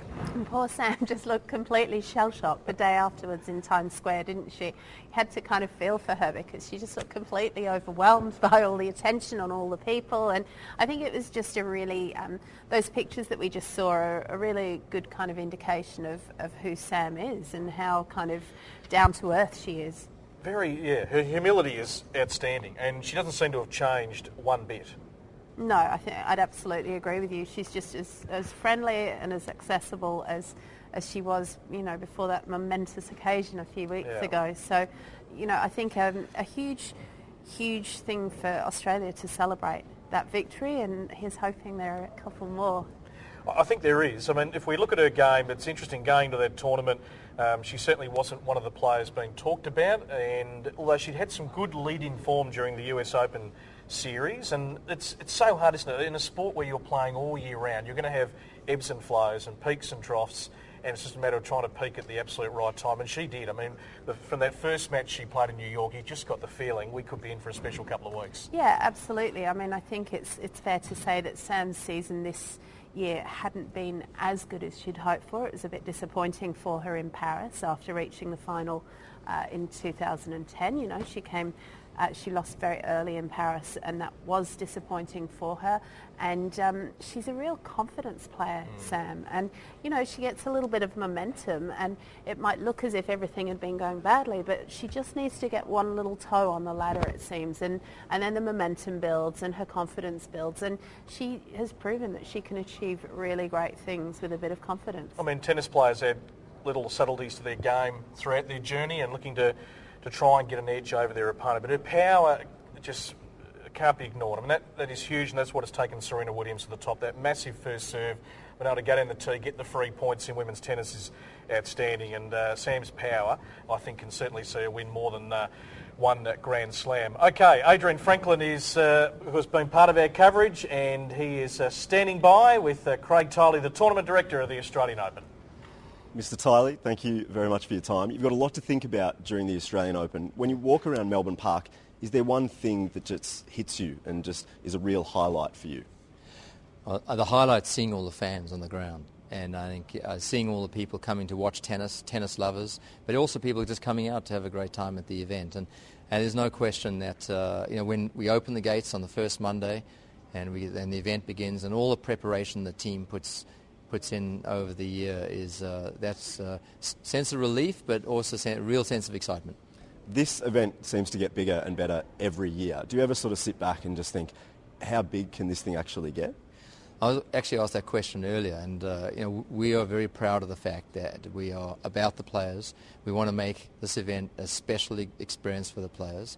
We've done that with prize money. Again, we are ahead of the pack. We've announced the largest prize money purse in the history of the game, with the winner getting $2.3 million. And so we're very proud of that. But most importantly, I think, proud of the work that the team has done, putting the event together. And it's fun every year thinking, okay, what can we do better? How can we improve it? And that's what it's really all about. So it's a lot of fun doing what we do. We hear a lot about what the players get up to during the tournament, a day in the life of Roger Federer and those sorts of things. For me, I was thinking last night, what sort of questions can I ask Craig Tiley? And I thought, I want to know a day in the life of Craig Tiley during the event. So let's think about the busiest day during the event. What do you get up to, start to finish? Well, first of all, you can't compare me to Roger Federer. Well, I certainly wasn't doing that. But no, start to finish, again, it's about a team effort. So I like to be here early. I like to be one of the first people here. We do a walk around the site to check everything's going together with Tom Lana, who leads our operations team, to make sure everything's in place. The gates open early and around 10 o'clock when everyone starts to come onto the site. And then we go right into our scheduling meeting for the next day. That can take anywhere from an hour to 6 hours, depending on what decisions we have to make. And then, towards the end of the afternoon, we just reassess where we're at. We have a couple of meetings to do really an operational review of the day, what changes need to take place the next day. We go into the night matches. It's about getting the players on the court, working with Wayne McEwen, the referee, on making sure we've got the right timings, because we also got broadcasters we work with. And then I stay until the end of the last match and do the final check and back the next morning. And it's 14 straight days of that. And some days we finish really late, and most days we start pretty early. So it's a long 14 days, but my efforts would be no different to the efforts of the entire team and many people with their contribution to the event. In fact, we have about a team of over 100 that are responsible right throughout the year in delivering the Australian Open. But then during the month of December and January, it goes up to about 4,000. You're a superstar. Enjoy the next few months. Yeah, thanks, Adrian. Thank you. Thanks, guys. Thank you, Adrian. Very nicely done with the Australian Open. Tournament Director Craig Tyler going to be a very busy man over the next few months in the lead-up. Charlotte, we are privileged to have a very special guest with us, as was told during the launch, a man who won 12 Grand Slam singles titles, 16 Grand Slam doubles titles, combined an all-time record, one of the greatest tennis players of all time, and the only male player to have won singles and doubles titles at all 4 majors. I speak of the great Roy Emerson. Roy, it's our privilege to sit alongside you, and welcome. Well, it's great to be here, and I'm happy to be here for the launching for next year's Open, and have a look at the fantastic facility. Just before we get to the fans, and a lot of them, Charlotte, have sent in questions, we'll get to those. Do you have a chance, Roy? I mean, they're such impressive stats. Do you have moments where you're able to sit back and really reflect on your career, or did you move on very quickly after you played tennis? Back in the amateur days, there wasn't that much emphasis put on Grand Slams or how many you won or whatever. Only when the Open came in 1968, where all of these, they started counting up everything. Pretty impressive time. Do you still enjoy the tennis as much today, and how often do you get a chance to get along to the majors? Well, I've been out to the Open here a few times. Yep. I haven't been to Wimbledon for about 38 years, the French for many years. The US Open I've been to a few times, but not for the last 3 years. I've tried to watch the finals of each of the tournaments. So if someone asks me what do you think of the final, I can at least talk about it. Yep. So I don't see that much tennis except on television. Charlotte, we might get to some of the questions from those who have tweeted in, and of course been joining us on Facebook right throughout our broadcast. Yeah, we've had lots of people tweeting Ask Roy questions this morning. First up from Felipe in Brazil. Do you think Hewitt still has the competitive tennis to arrive in the top 10? Philippe, is it from? Yes, from Brazil. Brazil, that's a long way away. Yes, Philippe. Hewitt will always have the desire to fight on the tennis court. That was his greatest part in his game. Plus his mobility, although with the injuries he's had recently, that has slowed him down a little bit. But whenever Hewitt takes the court, every point's like the Second World War. I like his attitude, the way he fights for every point, and as long as he's playing, he's always got a chance. Great. From Maniac, who is your favourite player on the current ATP Tour? Well, I'd say Roger Federer. I just like the way he plays. I like the way he handles himself on the court. And he's a great ambassador for tennis, and you wouldn't want anybody else number one in the world for many years. If the kids can emulate Federer, that's great. From Brian Smith, who actually contacted us through Facebook, do you think grunting should be banned? Definitely. Do yes, you? It's grunting is only for pigs in the pig pen. That's the quote of the day. No, I'm a farmer, and I was used to that. I used to feed the pigs, but no, it's a distraction, and you play with sound a lot. And a lot of these players who are grunting today, you go out on the outside courts when they're practicing, they're not grunting, and it's a distraction. From Ventura, do you have any anecdotes or funny situations that happened at the Real Club of Barcelona? Does that ring any bells? Real Club Barcelona, yeah. That's. I was there just recently, and they invited me back because I won the tournament there 50 years ago. And no, that's a great tournament, Counter de Godo Trophy. I've always tried to play there as much as possible. It's a beautiful setting, and I really enjoy the Spanish people. Andres Amino, that was his club there. Manolo Santana played in the tournament. Also Orontes, who are all good friends, and it's just a great setting and great tournament. And from somebody called Grain Reader on Twitter, how do you think your career would have been different if you'd had some of today's technology like Hawkeye? Hawkeye? I don't think the Hawkeye... Well, the Hawkeye is... the umpires and linesmen did a pretty good job, and a few matches were decided on maybe a couple of bad calls. It's created a little excitement for the fans, and it gives the TV people a little bit more to talk about. But I liked, the linesmen and umpires were a great part of the game. And I don't think it would have changed my life too much. Whenever I played, I took the umpires' calls and got on with the game. And I don't think I probably would have been challenging a lot. Do you think you'd have been successful? Well, you got a pretty good idea if the ball's in or out. Down the far end, not so sure on the back line. And last question from Lalitha. Who's your favourite men's singles player of all time? Of all time? Well, that's a tough question. It is a tough question. Because just naming one, I'm leaving a lot of good friends out, So, no, I admired the Australians very much. I think Frank Sedgman was fantastic. He was my idol when I was growing up, and I wanted to play like Frank and conduct myself like Frank. Then Hode and Rosewall were another two that I admired and tried to emulate, and also my friend Rod Laver. So I'd pick out those four. Roy, I asked you about looking back on your tennis career earlier. What has tennis given you the most, apart from all the on-court feats? Is it the friendships? I mean, you hear about people who have played elite sport talking about those long-lasting friendships that, Sure. Whilst your career may finish, they never end. No, that's true. You're just seeing friends today that I haven't seen for a long time. No, we're making friends all around the world. It's fantastic.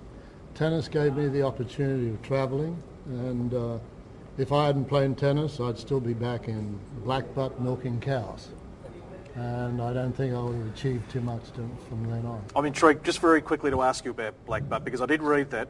Can you tell us, I haven't actually heard of the town before. What's the population of Blackbutt? You didn't take geography at school? Well, I did, but I didn't quite get to... Didn't quite get to school, probably, Roy, frankly. How big would it be? It's right next to Nakoo, which is... Which you're familiar with also, obviously. Well, Nakoo is the school I went to. We only had 17 kids in the whole school. But Blackbutt, we were on a dairy farm living outside of Blackbutt. There wasn't too many people in Blackbutt. We had one pub and one picture theatre and one store, and that was it. Well, it produced a great tennis player, Roy. Thank you for stopping in. We look forward to Australian Open 2012, but also a chance today to reflect on the great memories that you brought so many people in tennis. Well, thank you. It's a pleasure being here, and I'm honoured to be on the show. Thank you, Roy. The great Roy Emerson, as we take you back to some of the great highlights of Australian Open 2011.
The champions of 2011, Novak Djokovic and Kim Clijsters, joined by her family, which has become quite a regular in the latter part. So they travel with her, and they're part of it. When you win, it's the family's all in. How good was that to spend some time with Roy Emerson? Oh, it was amazing. He's such a lovely gentleman, and so much insight, I think, into the game. It's always very interesting to get a perspective from somebody who played so many years ago on the way that the game's played today. Absolutely. You were intrigued as we were taking a look at the launch about something that happened. Tell us. You were quite intrigued about the trophies. Oh, absolutely. I'm very excited that Steve Wood has officially christened the trophies Daphne and Norm, so that we don't have to get our mouths around the Daphne Ackhurst Memorial Trophy anymore and those big long names. So feel free to say hi to Daphne and Norm if you see them around the grounds in January. Well, they made a great entrance, didn't they, today at the launch? Loved that, coming in on the skyhooks. You've got to love the skyhooks, so yeah. Speaking of Steve Wood, he is the CEO of Tennis Australia, and well, we're very impressed with he and Adrian's work during the launch, and they've teamed up together again right now. Thank you, Brett. We were both pretty impressed with ourselves as well. Steve, you were pretty good with the statistics in our clip. I need to throw another statistic at you. How many times do you think it took us to actually get through the day? How many takes did it take us?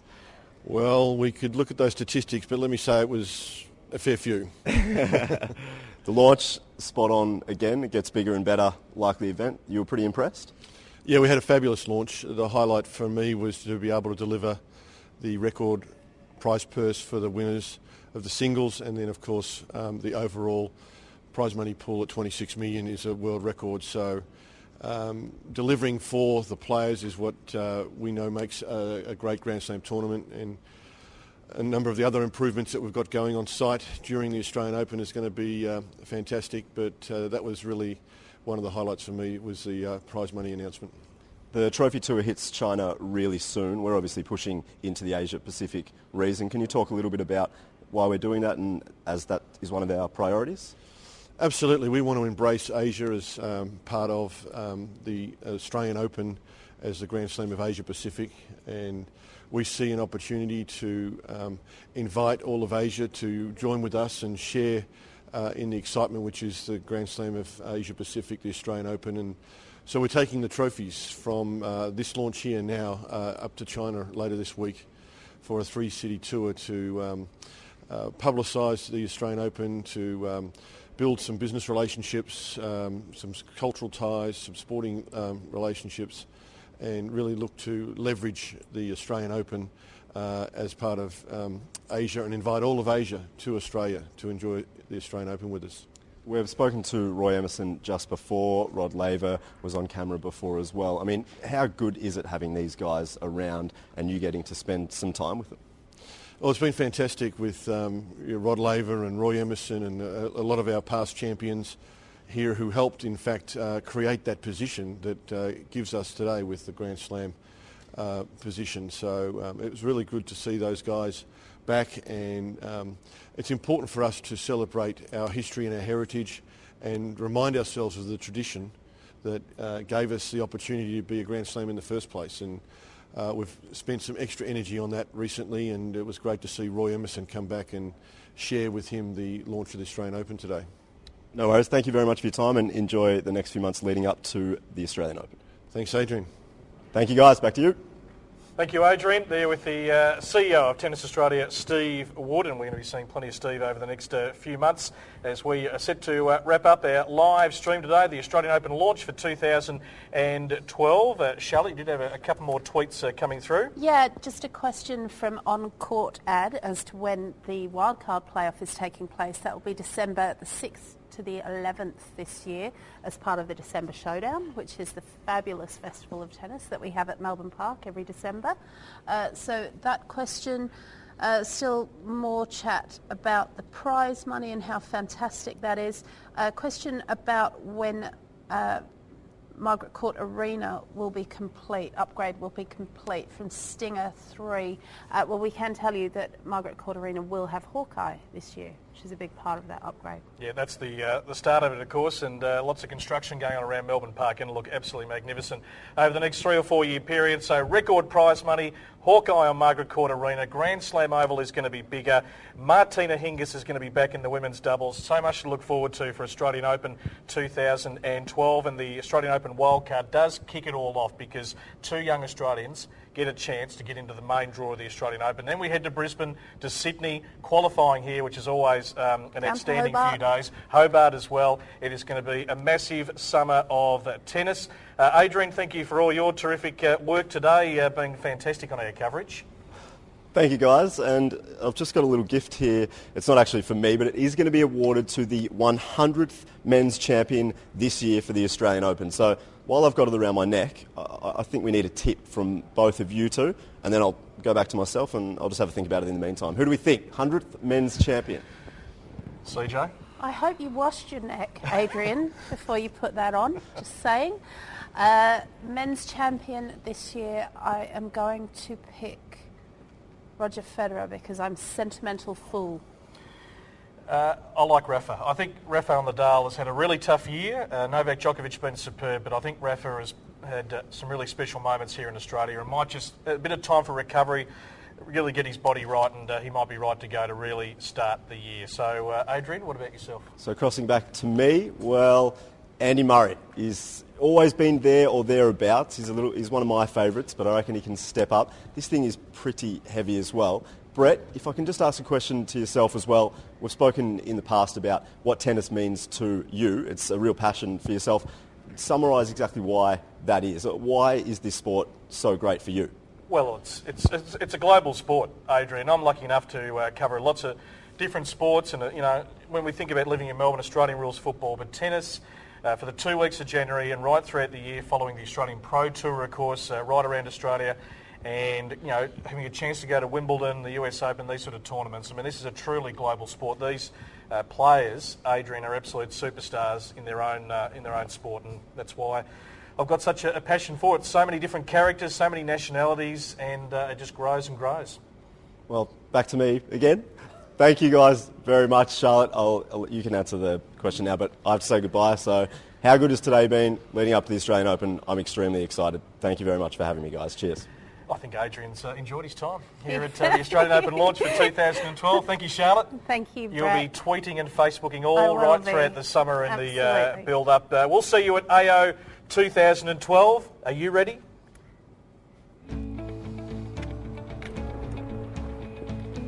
Back to you.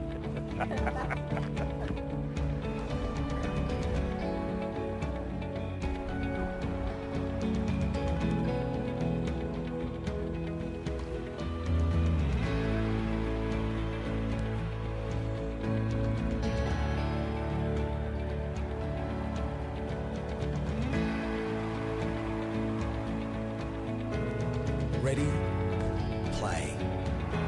At the biggest sport and entertainment event of the Australian summer. Australian Open 2012. Book a Ticketek now.